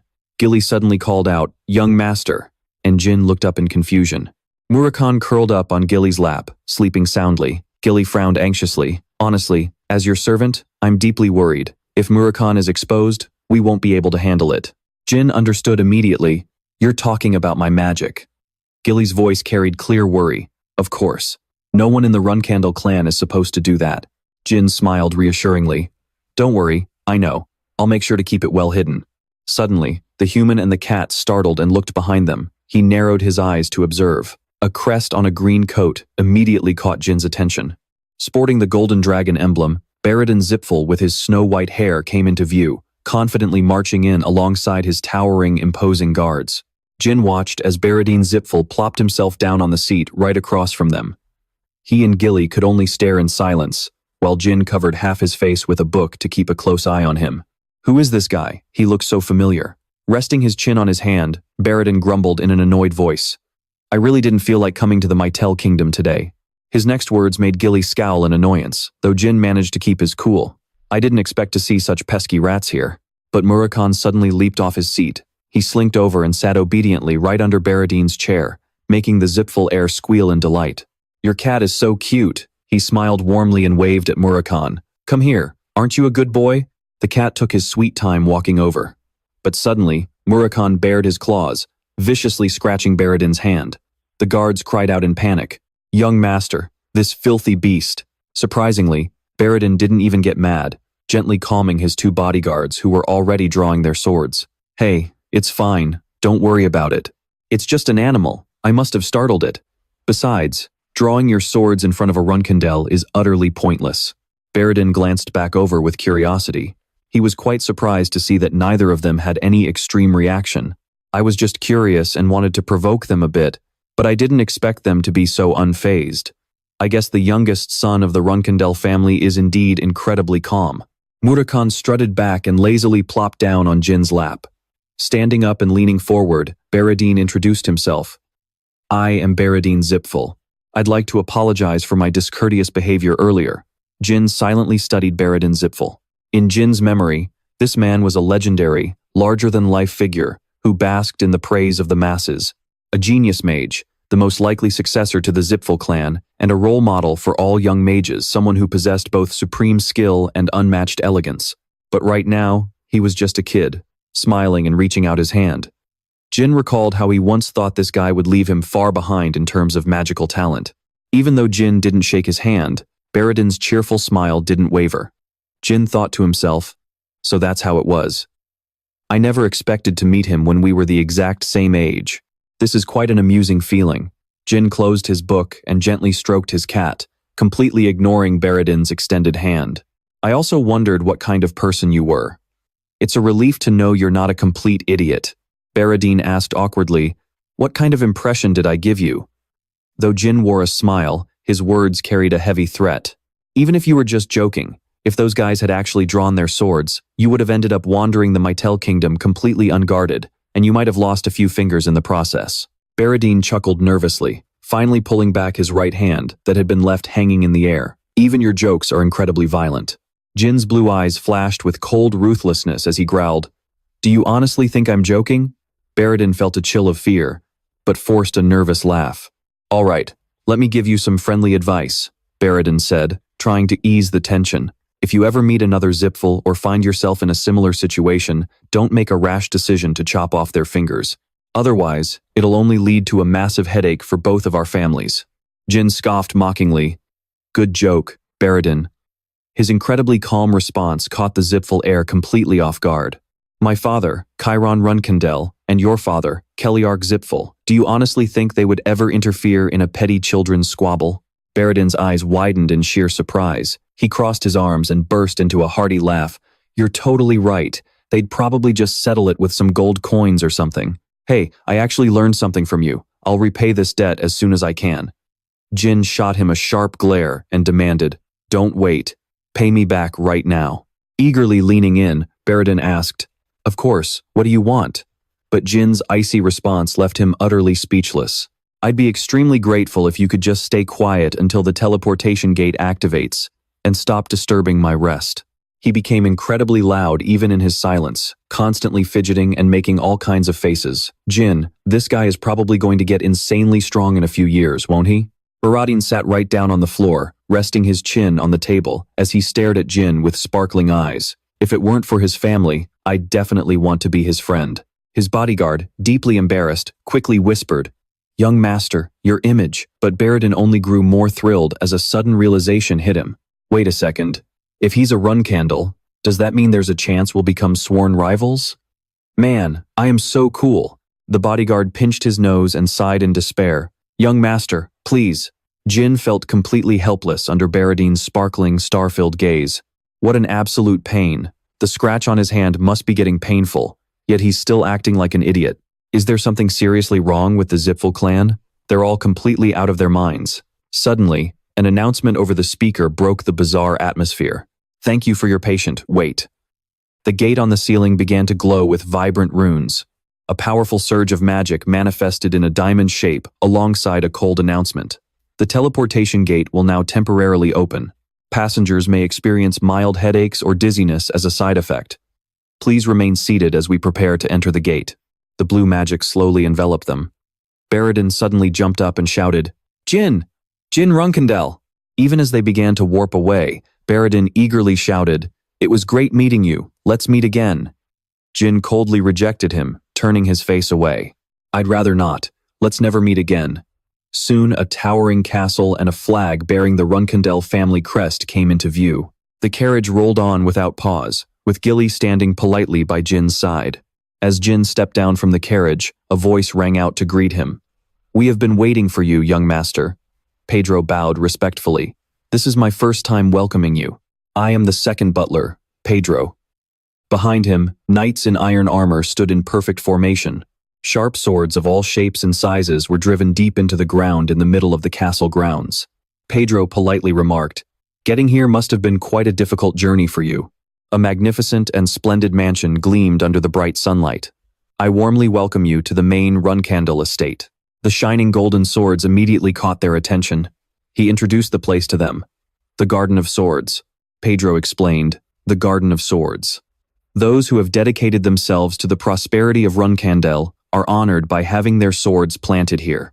The hilts of these swords were all exquisitely engraved. In other words, this place represents the dream and honor of every member of the Runcandel family. Together, They walked through the Garden of Swords and headed deeper into the mansion.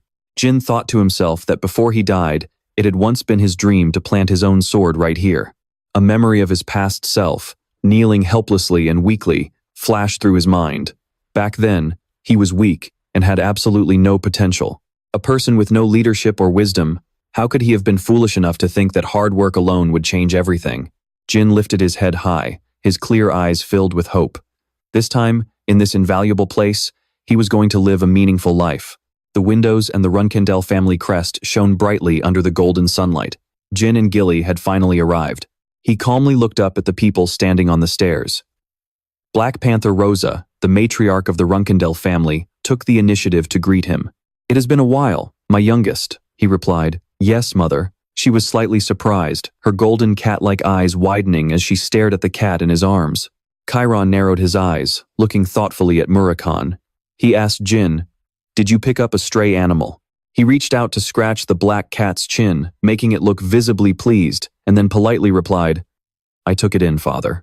Chiron quickly picked up on the subtle choice of words. Instead of saying he found it, he said he took it in. Rosa looked over in surprise. He praised, "It is good that you speak so properly. Yes, when a Runcandel claims something, that is indeed the correct answer." Suddenly, Murakhan leaped off Jin's shoulder, startling him. Rosa leaned down and gently stroked the cat. "My son, what is this little one's name?" Jin gave her the fake name he had made up for Murakhan in his cat form. "His name is Nabi Runcandel, mother." Rosa was slightly taken aback when she heard the name. Unlike her, the other children immediately reacted with outrage. Deepus shouted angrily, "What? Father, mother, even if he is still young, this is unacceptable. How dare he give the Runcandel name to a mere beast?" He turned around to scold and shift the blame. "Gilly, how on earth have you been raising the youngest? How dare a cat carry our name?" She could only bow her head in apology. "I am sorry." Feeling the tension, Chiron had to step in and give an order.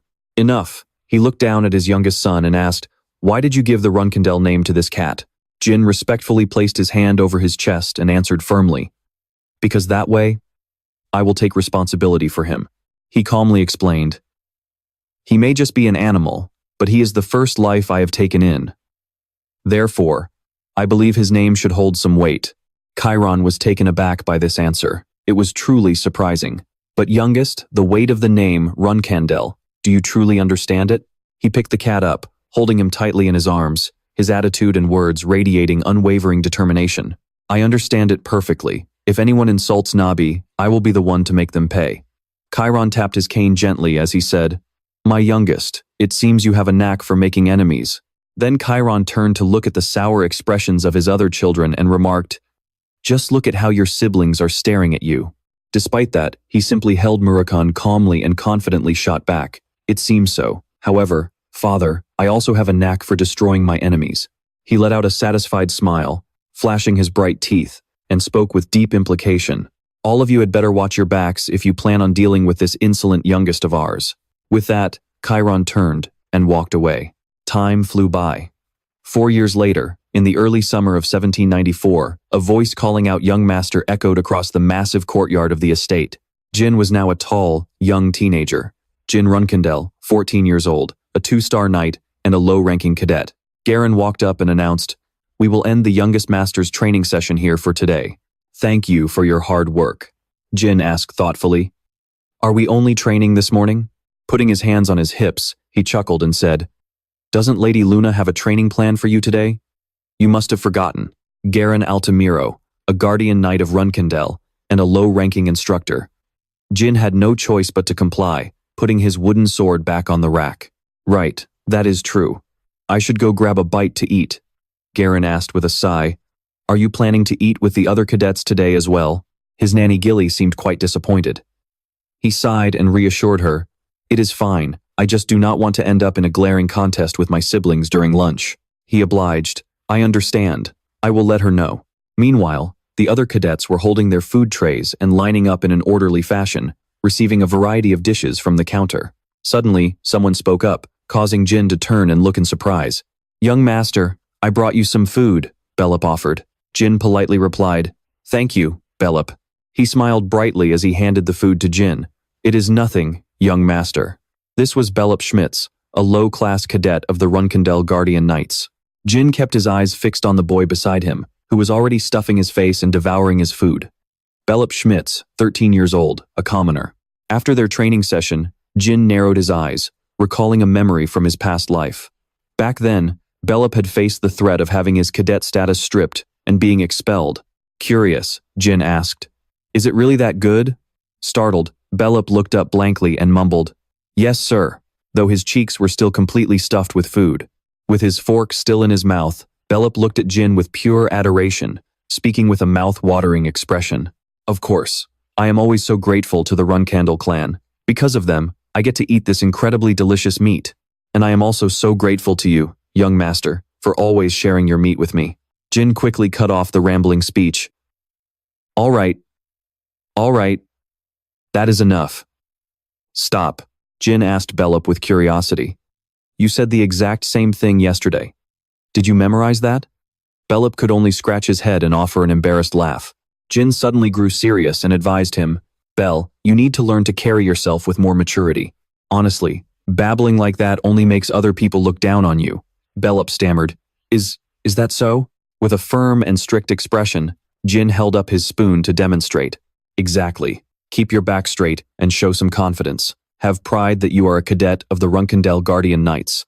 Bell timidly lowered his head and mumbled, "But my grades are terrible. I cannot even reach 1-star rank." Jin closed his eyes and sighed, offering some comforting advice. Becoming a cadet of the Runcandel family is no easy feat in the first place. As the food on the tray slowly dwindled, Jin continued to guide him kindly. "No matter how low your grades are, you are still far better than any other 13-year-old kid out there, understand?" Bell could only whisper a soft, "Yes, sir." Jin glanced at Bell, who was happily munching away, and quietly assessed him. He was far too innocent. It would not be an exaggeration to say he was an easy target for others. Jin recalled his past life once more. How did someone so innocent end up being set on the path of a master swordsman, only to later become a loyal hound for the Empire and embark on a cold-blooded path of murder? Jin felt a deep ache for Belop's tragic fate. "When I first heard he became an Imperial Guardian, I was shocked. And when I heard he took his own life, it broke my heart. I cannot just stand by and abandon him." Jin placed a piece of meat onto Belop's tray, making the boy gasp in surprise. "Young master," Jin quickly reassured him, "I am not that hungry. You can have it." Belop looked at Jin with sparkling, bright eyes. "Young master?" Jin simply smiled, watching the boy beside him happily gobbling up his meal. "I will make sure you do not get expelled this time." Jin made a firm promise to himself. Living a single lifetime of misfortune only to end in tragedy was more than enough. And so, the two boys continued to share their delicious meal, laughing and chatting together. Returning to his room, Jin changed his clothes and began counting on his fingers as he reviewed his progress. Shadow energy release is at 2-star, mana is at 4-star, and swordsmanship is at 2-star. Folding his fingers until only 2 remained, he smiled with satisfaction. Things are going pretty smoothly. At this rate, I should be able to reach 3-star swordsmanship within 2 years. But before that, Luna drove her sword into the cold stone floor and announced, "My adorable little brother, today's training will be just like yesterday's." Standing opposite each other with their swords resting on the ground, she commanded, "However, you will have to defend yourself differently this time." Jin politely replied, "Understood, big sister." Luna looked at him and instructed, "Little brother, use your mind's eye." A strange, dark blue magical energy began to swirl around. Although Jin closed his eyes and followed her command, a wave of caution and slight anxiety washed over him. "To see with my mind's eye. I guess I have to get through a training method I have never even heard of before." Luna emphasized, "Look with your soul's eye." Jin obediently closed his eyes tight. She continued her guidance.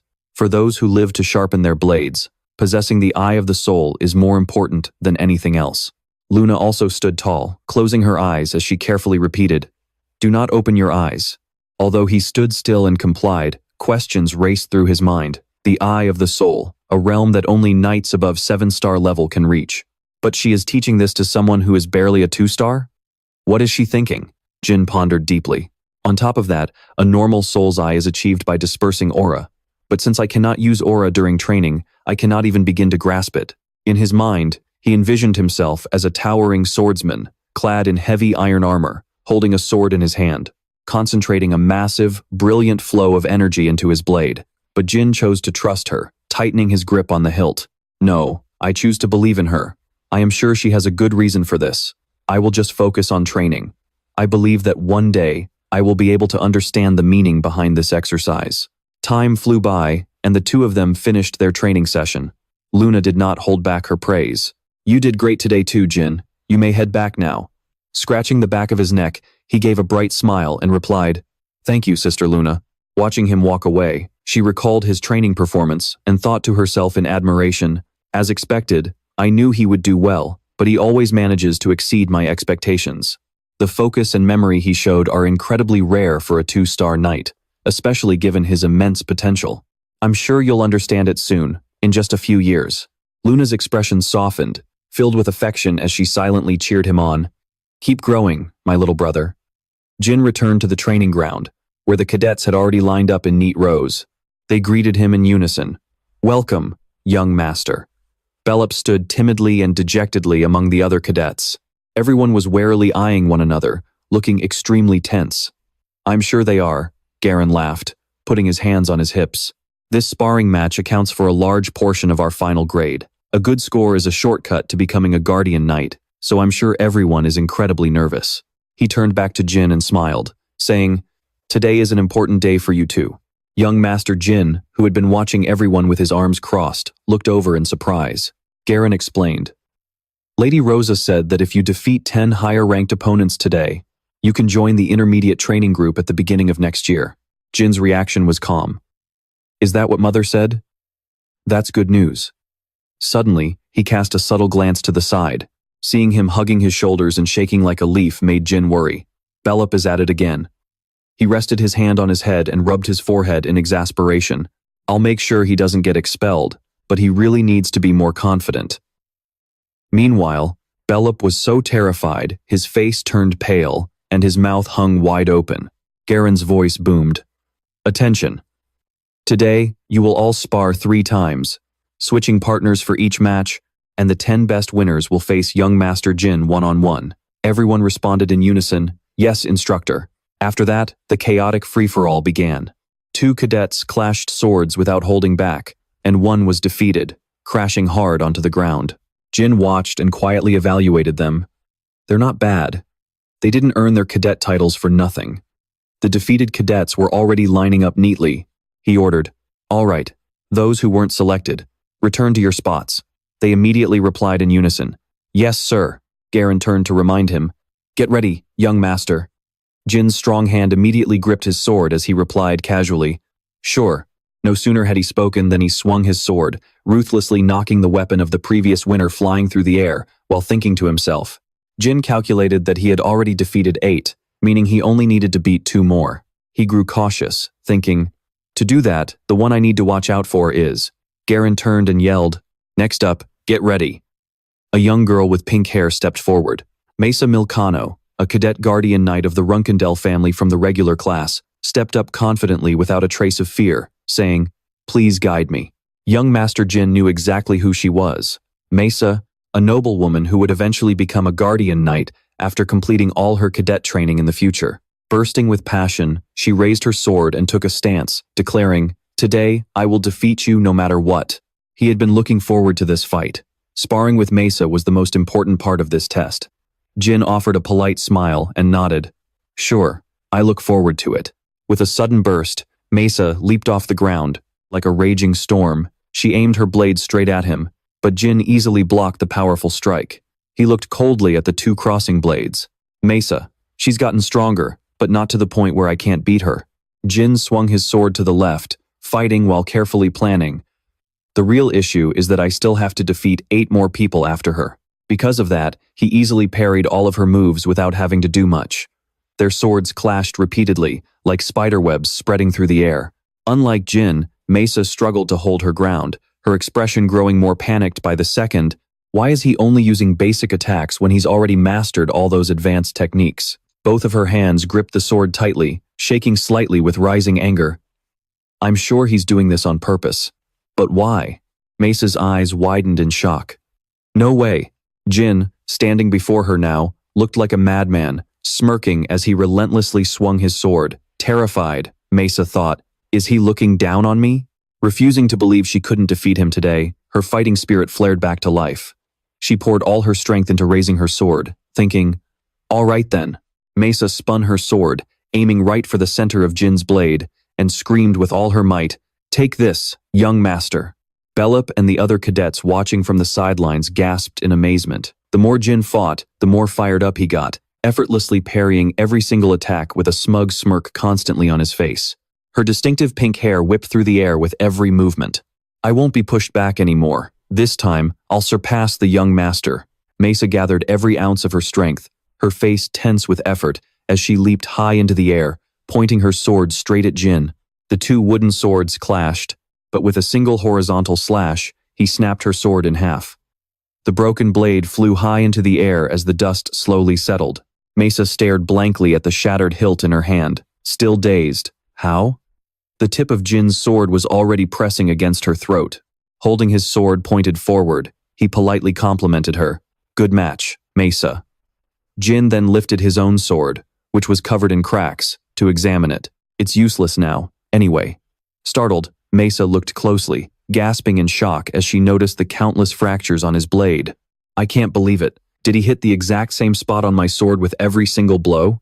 Our strength and stamina are identical, but I lost when it came to precision and sheer stubbornness. How is something like that even possible? But gradually, she came to accept it.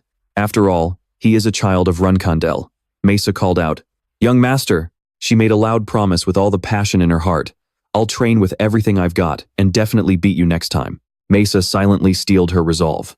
She couldn't keep losing like this. High above, the sky gradually changed colors as time passed. Everything was going according to plan. Yet another cadet was defeated by Jin, left in utter shock. At my current level, directly facing 10 trainees at once is too difficult. He delivered a finishing blow with cold efficiency. Despite my and Mesa's incredible victories, I made them mistakenly believe they would lose in a direct confrontation. The wooden sword clattered to the ground, and the defeated opponent knelt there, completely frozen, while he stood tall, looking down. That makes 10. Thank goodness everything is going according to plan. Jin wiped away his sweat, exhausted. Just as he let out a sigh of relief, Garen spoke up with praise.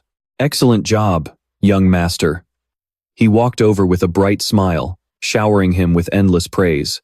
With this, you'll be able to train under a real Runcandel in the intermediate class next year. Congratulations in advance. Jin politely smiled back and replied, thank you, Garen. I'll be in your care until then. He informed him, it's almost lunchtime. We'll end the morning training now. Jin paused in thought before asking, how much time do we have left? Garen answered honestly, about 10 minutes. Why do you ask? All the trainees standing around were bruised and battered with bandaged limbs, except for Belop, who was completely unscathed. He scanned the crowd and said, I still have one more person to face. Jin reached out and grabbed another wooden sword. Everyone wondered, who? He suddenly shouted, Belop Schmitz. Everyone stared with wide eyes, and even the guy himself was left jaw-dropped in disbelief. Belop pointed at himself, stammering, young master, me, Jin commanded coldly, step forward, let's fight. He was so terrified he kept stammering and hesitated to step up, but he growled again. Belop! Standing against the sun, Jin pointed his sword at him. You can't survive in Runcandel like this. He used all his strength to command and push him. Step forward, step right up, and fight me. I will defeat you. Belop's feet slowly moved forward. He hesitantly climbed onto the stage, step by step. Belop raised his wooden sword, trembling. Why did the young master choose me? Is it because I'm weak, so he can use me to enforce military discipline? Jin called out with a stern face. Belop! Hearing his name, he flinched and replied, yes, young master. His voice was ice cold, laced with sarcasm. I'm quite tired after fighting 10 people, but you're a different story. You look like you're doing just fine. He put his hands on his hips confidently. But I'm still stronger than you, and that's exactly why I want to fight you. Belop was stunned. What? Confused, he asked back, what do you mean? Before Belop could finish, Jin immediately swung his sword. His eyes gleamed fiercely as he charged straight ahead. Though taken by surprise, his soldier's reflexes kicked in, allowing him to raise his sword just in time to block the strike. However, the force of the blow was so overwhelming that it sent Belop sliding backward. He was in utter shock. "Young master, why are you?" Before he could finish, a barrage of strikes from Jin rained down on him. Amazingly, Belop managed to block every single one. He let out a mocking laugh. "Nice blocks." Belop didn't let his guard down. "Thank you." Then, he swung his sword and pushed Jin back. The wooden sword scraped hard against the floor, leaving a deep groove as dirt and debris flew everywhere. Belop took another blow, gritting his teeth to withstand it. His entire body tensed up. Jin paused, taking a few steps back with his sword. For a brief second, he placed his hand on the floor, then swiftly lowered his stance. He then lunged forward like a gust of wind, charging straight at Belop. This time, Belop couldn't react in time and crashed onto the floor. Sitting up, he gritted his teeth, tears of sheer frustration welling up in his eyes. Unable to take it anymore, Belop looked up. "Young master, why are you doing this?" Jin replied slowly, his voice firm. "Do you really think I called you out here just for a simple spar? I want a real battle with you." He stood tall, pointing the tip of his sword down, his voice stern, "Which means, I could kill you right now." Jin gripped his sword and commanded, "Get up. I'll only go easy on you once." The crowd around them began to buzz, and the sword in Belop's hand suddenly began to glow. Mesa realized something and screamed, "That's Aura!" The light grew brighter and brighter, and his face turned razor sharp. She turned to look at the swordsmanship instructor, Garen, her voice frantic. "Instructor, we have to stop this match right now. If this continues, the young master will be in danger." Jin cast a threatening glare toward the soldiers, standing on the outside. "This is an order. What you see today, take it to your graves." He gritted his teeth reluctantly. "I understand." A flicker of pain crossed Belop's eyes. "Is this really what you want, young master?" He replied bluntly, his tone freezing cold. "If you know how to use aura, then don't hold back." He gritted his teeth in frustration. "You're making a mistake, young master. If you wanted to fight me, then," Belop roared, charging furiously at Jin to attack. "You should have challenged me first." He frowned slightly in surprise, blocking the strike with his sword, but the sword didn't. The sword couldn't withstand the pressure and instantly snapped in half. Jin gritted his teeth, leaping back to dodge the incoming strike. His eyes widened as he thought to himself in shock. "I had no idea he was this strong." Jin recalled their past training sessions. He always knew Belop was strong. Whenever the cadets sparred, he could read his opponent's skills and tactics perfectly. What's more, he knew exactly how to avoid getting hurt, even in defeat. But I never expected him to be able to wield aura. While Jin was briefly caught off guard, Belop charged, channeling all his rage into a flurry of heavy slashes. Even though Jin's sword was broken, Belop didn't show any signs of stopping. In a flash of movement, Jin landed a punch straight on Belop's sword arm. Belop gritted his teeth as his arm shook, and before he knew it, something closed in on him. The sword fell from his hand, and Jin instantly put Belop in a headlock, slamming him onto the floor. Belop struggled desperately to break free. Deciding that this was enough, Jin slowly loosened his grip, and Belop crawled out of his hold, gasping for air. He couldn't accept this. "Why did you stop? You said you wanted to fight to the end. Then shouldn't you have finished the fight?" Belop's voice was thick with frustration. "Do you get a kick out of playing with people's feelings like this?" Jin responded seriously. "Do you really think I'm that kind of person?" Belop questioned back. "Then why?" Jin looked at Belop, his voice filled with regret. "Provoking you like this hurts me too," Jin confessed. "It hurts more than you think." He clenched his fist tightly. "What do you even know about me to torture me like this?" Jin slowly bent down and picked up the broken sword. "You're right, I don't know who you are." Jin knelt down, his voice dropping low. "But I do know one thing." His eyes turned solemn, and his voice carried the weight of a lesson to be engraved in Belop's mind. "Compassion is a luxury you can only afford when you are strong. You are weaker than me, and you're far too kind." Then, Jin placed a hand on Belop's shoulder. "Of course, I respect that, but with a kind heart like yours, you won't survive a single day in this hellhole." Jin encouraged him, "So get stronger. Get strong enough to protect that kind heart of yours." Everyone watching was deeply moved. A kind heart for yourself, and for others. Belop burst into tears, and Jin gently comforted him. "I'm sorry for putting you through such a harsh trial." Just then, the kitchen staff walked in, carrying ingredients. The pink-haired man gasped in surprise. "Oh my goodness," he added in embarrassment. "Looks like training isn't over yet. We'll come back later." Jin looked at them and replied, "No, it's fine. Just bring them in." Bellup then softly reminded him, "Young master, please go and receive today's rations." Jin stood up with a dignified air. "All right, I'll go get the meals for both of us." Deep inside the gloomy forest, Chiron quietly listened to Garen's report. "Is that really what my youngest son said?" Garen bowed respectfully. "Yes, Patriarch." Chiron laughed out loud. "I see. It seems he has made his choice."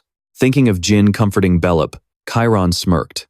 He plans to protect the weak while ruling with absolute force?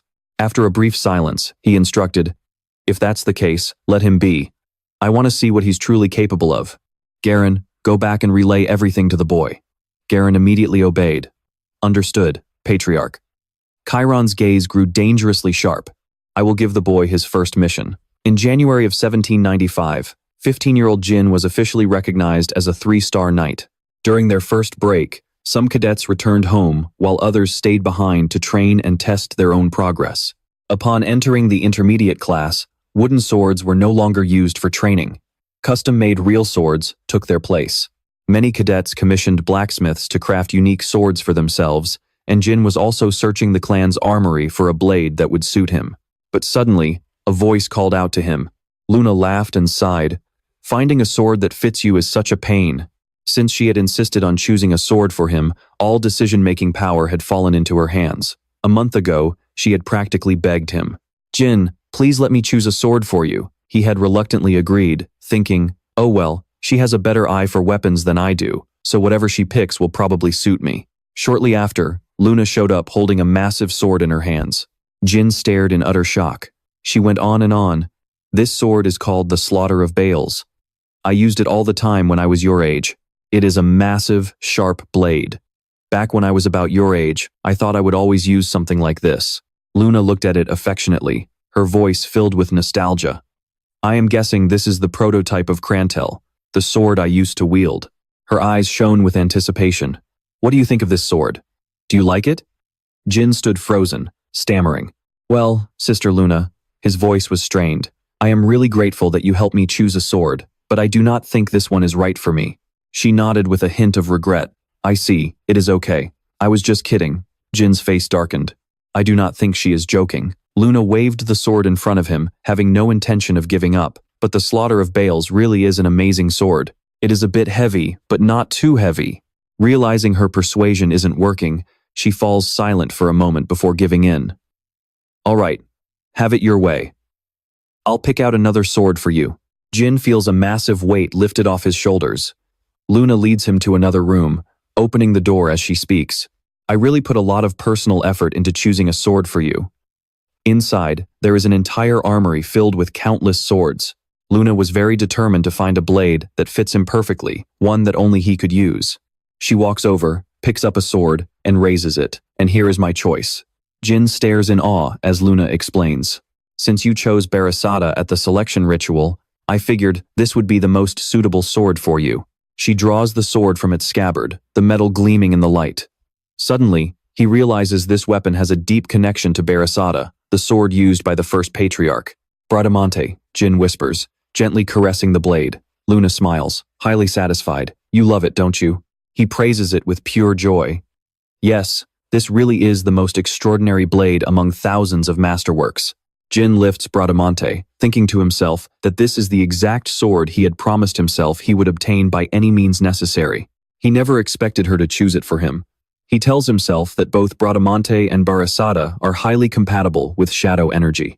If he had chosen this sword himself, the others would have definitely protested and forced him to give it up. Jin says with a look of concern, "This Bradamante sword is something all of my older siblings want. So, I don't even know how to repay you for choosing it for me." Luna agrees. "Yeah, that does sound like trouble." Then she places her hand over her chest and looks him in the eye. "Jin, I assume you still haven't let your guard down around me, have you?" Luna sighs in disappointment. "I'm actually a little hurt by that." He quickly waves his hands in denial. "No, that's not it at all. I'm being completely honest here." She points her finger right in his face, playfully setting a condition. "Is that so? But I really am disappointed. So, you better comfort my poor, broken heart." He stammers, "Wait, what?" Luna urges, "Close your eyes, Jin. We're about to start training." He agrees. "All right." Under the clear blue sky, her voice is as gentle as drifting clouds. Do you know what I'm talking about? Jin replies firmly, of course, Sister Luna. She nods in satisfaction. Good. But I still have one more thing to teach you today. Luna gently pats his shoulder, catching him off guard. What is it? She softly explains. Our family members might always try to tear each other down, but they're also the ones who love you unconditionally. Luna's eyes shine with deep sincerity as she emphasizes, keep that close to your heart. Then, she grabs his shoulders and shakes him, shouting, and stop being so gloomy. He flinches and stammers, I get it, I'm sorry. She speaks calmly, though her heart feels heavy.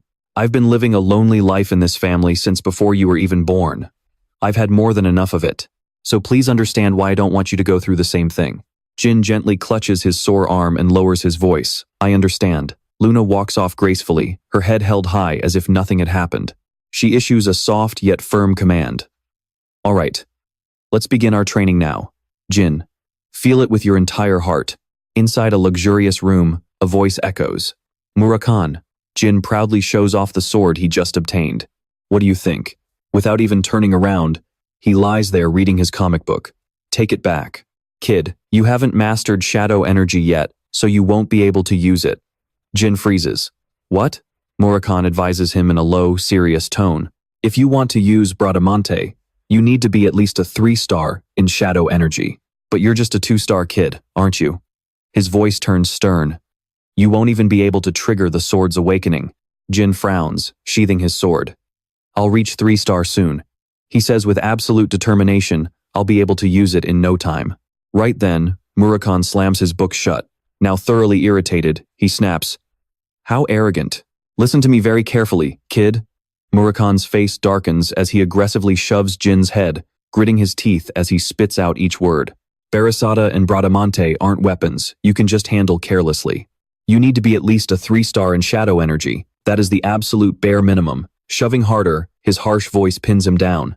Just stick to normal swords, and wait until you reach 5-star in shadow energy. Do you understand? Jin remains stubborn, but... He brushes off his hand, defiance still burning in his eyes. You know I'm not the impatient type. Basically, I just need to reach 5-star shadow energy this year, right? A blue vein pops on Murakhan's forehead from sheer frustration. He grabs Jin's head again, trying to snap him out of his daydream. Even if you place first in the shadow energy ranking, mastering that kind of power right now is completely absurd. I'm only saying this for your own good. Taking a heavy breath, Murakhan lowers his voice, dripping with sarcasm. Because it's so ridiculous that even a dog would laugh in your face. If you actually understand what I'm saying, stop talking nonsense, Jin. Reaching out for the comic book, Jin suddenly snatched it right out of his hands, his voice dripping with defiance. Say that again. I dare you. What did you just say? Murakhan yelled, his face turning pale. Damn it, put it down. I said put it down right now. Just then, a woman walked in, making both of them freeze. Young Master Jin turned around. Gilly? What's wrong? Did something happen? She stepped inside with an awkward look on her face. Instructor Garen is looking for you, young master. He was supposed to come here himself, but he said he needs to look over the map while going through the mission briefing with you, so he requested that you go to his office. Murakhan seized the opportunity to snatch the comic back, cradling it like a prized possession. My precious comic book. Meanwhile, Jin looked suspicious. A mission? Gilly added. Instructor Garen has assigned you your first mission.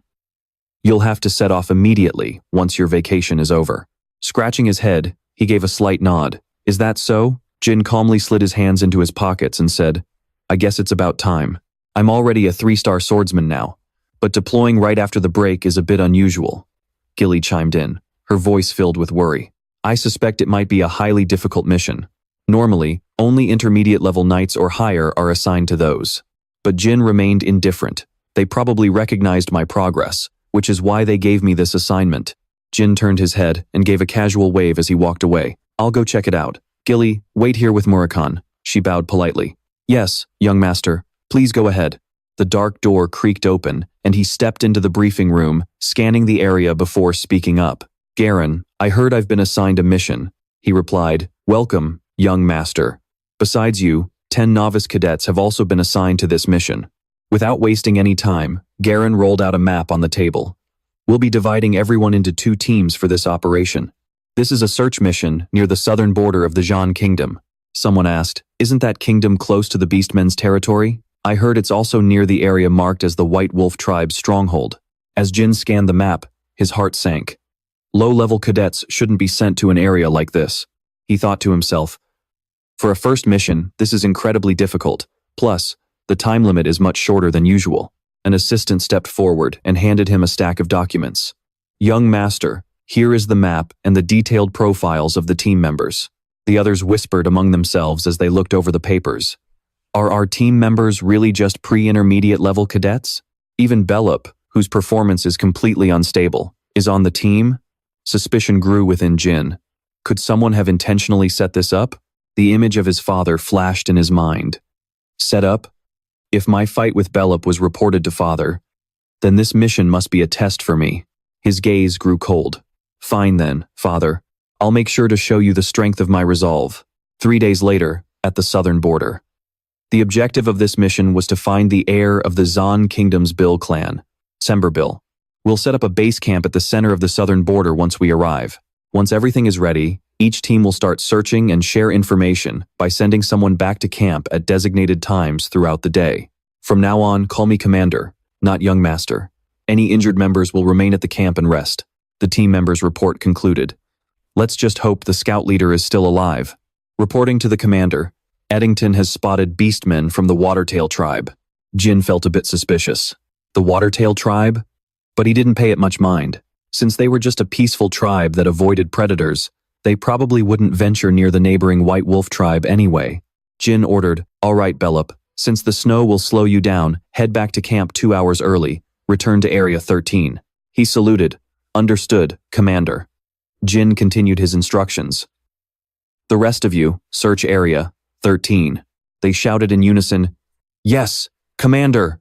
Even though his orders were firm, an uneasy feeling grew in Jin's chest. I have a bad feeling about this. Father must have ordered this mission directly, but everything is going way too smoothly. He tried to calm himself down. Or did I just misunderstand his intentions to test me? Suddenly, one of the Watertail beastmen spoke up, while another chimed in with a sneering tone. They look so poor. Shaking slightly, they held out a skewer of fish. Eat this if you want. It's for you. Jin politely declined. Thank you, but I'll pay you back later. He picked up the map and thought to himself, Beyond Area 13 lies the beastmen's territory. Novice soldiers won't stand a chance against them. Jin then told himself that he didn't need to push too hard just for results. He would spend the next 3 days verifying the searched areas. Right then, rapid footsteps echoed as someone called out, Young Master. Bellup rushed over, completely out of breath. Young Master Jin. Jin turned around. What is it? The panic in his voice made the entire team freeze in their tracks. The second team was ambushed.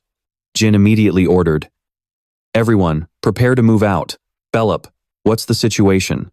He hurriedly reported. Team 2 scattered to evade the enemies. One survivor managed to escape and reached the base camp to alert us.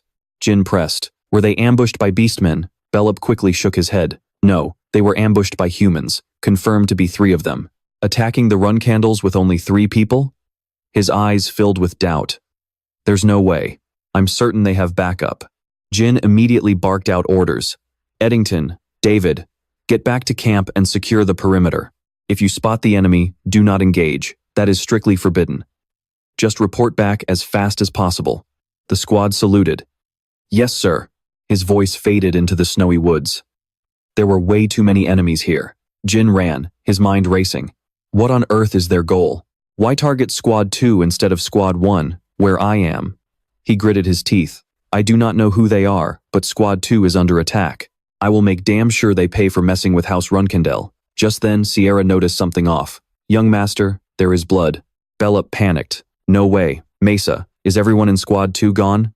Jin cut him off, keeping his voice as calm and steady as possible. The blood is still fresh. Jin knelt, touching the crimson stain and rubbing it between his fingers. No signs of a chaotic struggle or scattered remains. He deduced that a fight broke out here, and Squad 2 was forced to retreat. Judging by the footprints, only one person ambushed them. Suddenly, Sierra spotted something and called out, Young Master, we found discarded bandages. They look like they are from Hufester. Jin nodded in approval. Great job. Where did you find them? Sierra answered briefly. To the west. A theory flashed in Jin's mind. So, While treating their wounded after being chased, they were ambushed again and forced to move further west. Without a second thought, Jin stood up and ordered, "Sierra, fall back to Eddington's group and back them up. Bellop, you are with me. Let's go." He nodded. "Yes, young master." With that, the two dashed off. They tracked the footprints through the snow until Bellop whispered, "It is Squad 2, young master." Jin warned him. "I know." But his eyes never left the group ahead. Mesa was nowhere to be seen. To make matters worse, another ambusher had joined them. Jin lowered his voice. "Bellop. Close your eyes for a second. In 2 seconds, strike the target on the left." Bellop drew his sword, getting into stance. "Got it." Gripping Bradamante, Jin recalled Murakan's teachings on the nature of shadow energy, 17.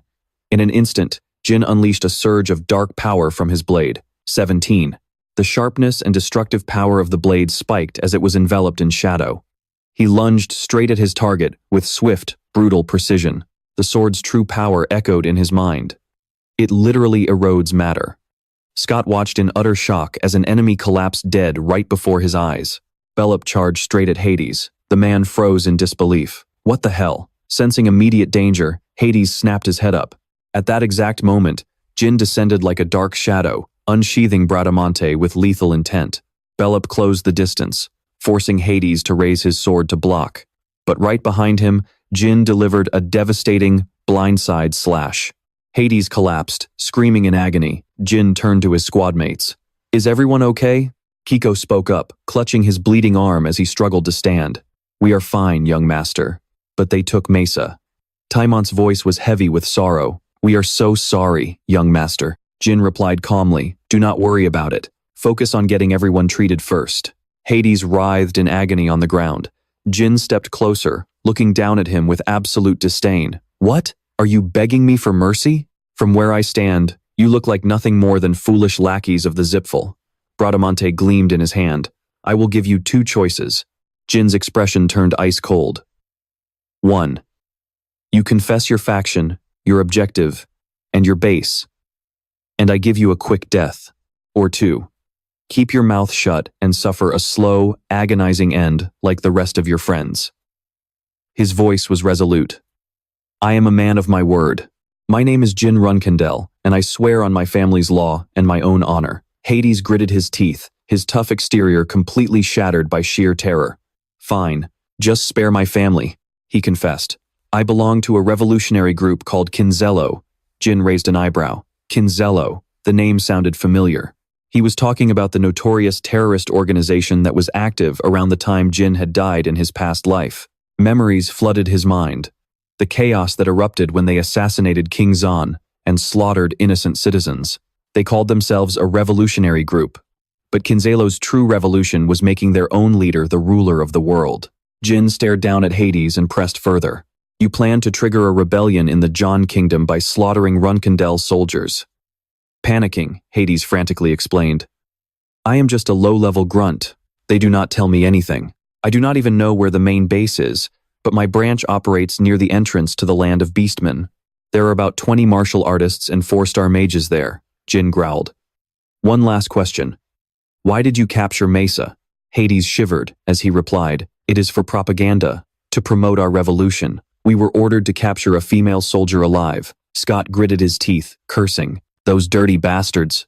Terrified, Hades cried. "That is everything I know." Jin raised his sword. "I always keep my promises." And with a single swift strike, he ended Hades' life. Turning to Bellop, Jin asked, "How long ago did they take Mesa?" Bellop replied, "About 1 hour ago," Jin instructed. "Then they must still be near the entrance to the land of beastmen. Finish administering first aid, then head back to base to call for reinforcements." Hearing this, Kiko grew extremely anxious. "Wait, are you planning to go alone, young master?" he asked with growing urgency. "The ambushers are 4-star martial artists, and there are 20 of them in total," Scott chimed in. "He is right, young master. Going alone is way too dangerous." Scott tried to persuade him. "We are soldiers, and we knew the risks of dying in battle. So please." Jin cut him off. "You are right, Scott. I know you are serious, but one of our soldiers has been captured. As a son of Runcandel, I can't just stand by and do nothing." Jin's voice was firm. "I'm much stronger than everyone thinks, so obey my orders." I will treat any resistance or disobedience as treason. And Bell, look after the others. Every member of Squad 2 is injured. Right now, you are their strongest soldier. You need to keep your head clear. You understand what I'm saying, right? Bell agreed. I will keep that in mind, young master. With that, Jin immediately dashed off. Visualizing Mesa bound tightly, he silently prayed, please, don't let me be too late. Staring into the freezing night, Jin assessed the situation. Our enemies have 24-star level soldiers. He sighed wearily. My swordsmanship is only at a 3-star level, while my magic is 4-star, and my shadow energy release magic is 3-star. Jin walked through the cold wind and fog with a heavy heart.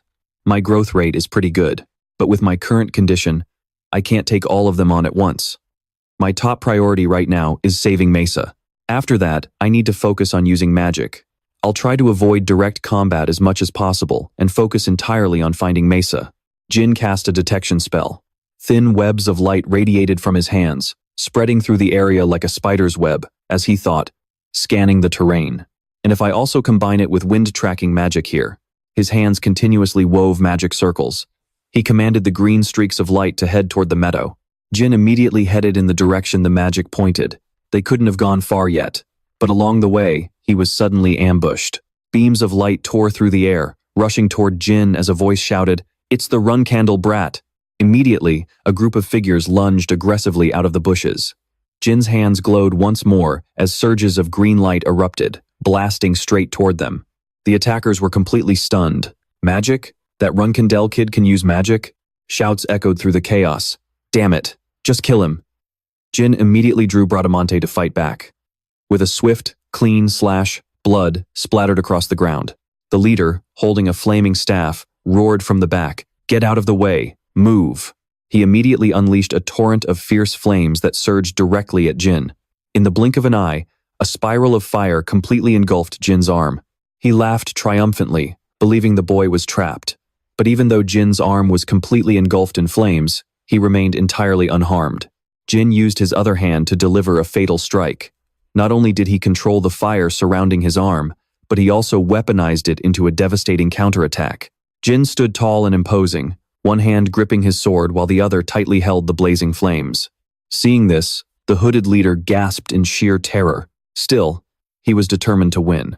If fire didn't work, he'd change his approach. He instantly transformed the flames into ice and roared, "Then I'll tear you to pieces with ice instead." Even with a shard of ice piercing his chest, Jin's gaze remained bone-chillingly cold as he charged right through the frozen barrage, as if he felt absolutely nothing. The sight left the hooded leader horrified. "No way," he stammered in shock. "How? How is this possible?" A furious scream echoed through the silent night. "My magic." Jin took slow, deliberate steps forward, cursing those Kinzello bastards in his mind.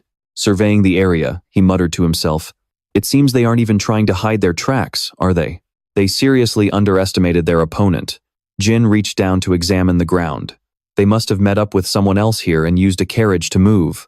Kinzello is a structured organization with strict hierarchy. They'll likely distribute the spoils of war based on rank. Picking up a discarded map, Jin continued to plan.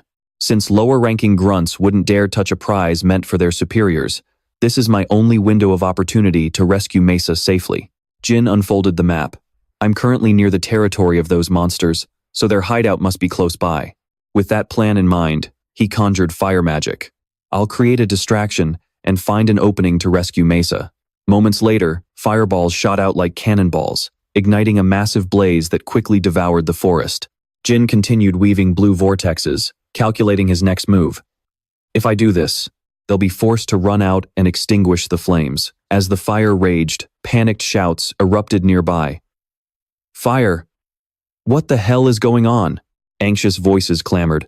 "Where did this fire even come from? Put it out, now, get some water, hurry." Jin watched from the shadows with a look of pure disdain. "You guys really don't know how to put out a fire properly, do you?" Nearby, a massive brute yelled in a panic, "Mages! Use your water and ice magic." Jin eyed him curiously. Is that guy their leader? As the flames grew wilder, the panic intensified. "Boss, the fire isn't going out." The leader roared back. "Do you idiots really think a fire like this just starts on its own in this weather? Someone definitely set this. Find them." Suddenly, he felt a chilling presence right behind him. The chaos raged on. Move it! Get the mages over here now! Through the thick, billowing smoke, Jin smiled, holding a stolen key. Good. I've found my way in. The door creaked open, and he slipped inside. As he searched, he muttered quietly to himself. It's freezing in here. Where on earth could Mesa be? Suddenly, a trapdoor caught his eye, sparking suspicion. A basement? Peering down, he caught sight of long hair swaying faintly in the shadows. Jin immediately called out. Mesa! She turned her head, her voice trembling. Young master. Mesa asked anxiously, Why are you here? It is too dangerous. He gently reassured her, his voice steady. Do not worry about me. Can you walk? Tied up tightly, she struggled to reply. Yes, but I do not think I can run. Jin sliced right through the ropes. All right, let me help you up. Suddenly, the ground shook violently. Jin froze for a moment. What is that sound? Mesa called out in a panic. Young master. She looked straight into his eyes, her voice unusually serious. Can you promise me one thing? Jin frowned. Stop talking, Mesa. But she pressed on, her voice filled with determination. If we end up in a dangerous situation, just leave me behind. You are far too important, young master. I cannot let anything bad happen to you. Acting as if he did not hear her, Jin supported her and said, Let us just get out of here first. It is too dangerous. The moment they stepped out of the basement, they were surrounded by debris and dead bodies. Jin immediately realized this was the work of a beastman from a warrior tribe. Both of them silently observed the situation. In the distance, a massive shadow appeared, a beast with pure white fur slowly walking toward them. It is the White Wolf tribe. Before Mesa could even finish saying, Young master, I will buy you some time, so please hurry. She was knocked unconscious. Quasito roared in anger. You useless bastards. If you cannot even put out a fire, there is no reason for you to live. Glaring straight at Jin, he demanded, You are the one who caused all of this, right, kid? Without a hint of fear, Jin replied firmly, That is right. I am the son of Jin Runcandel. His eyes were as sharp as a sword. He commanded, State your name, you monster. Quasito bared his teeth in a wicked grin. A Runcandel? You are a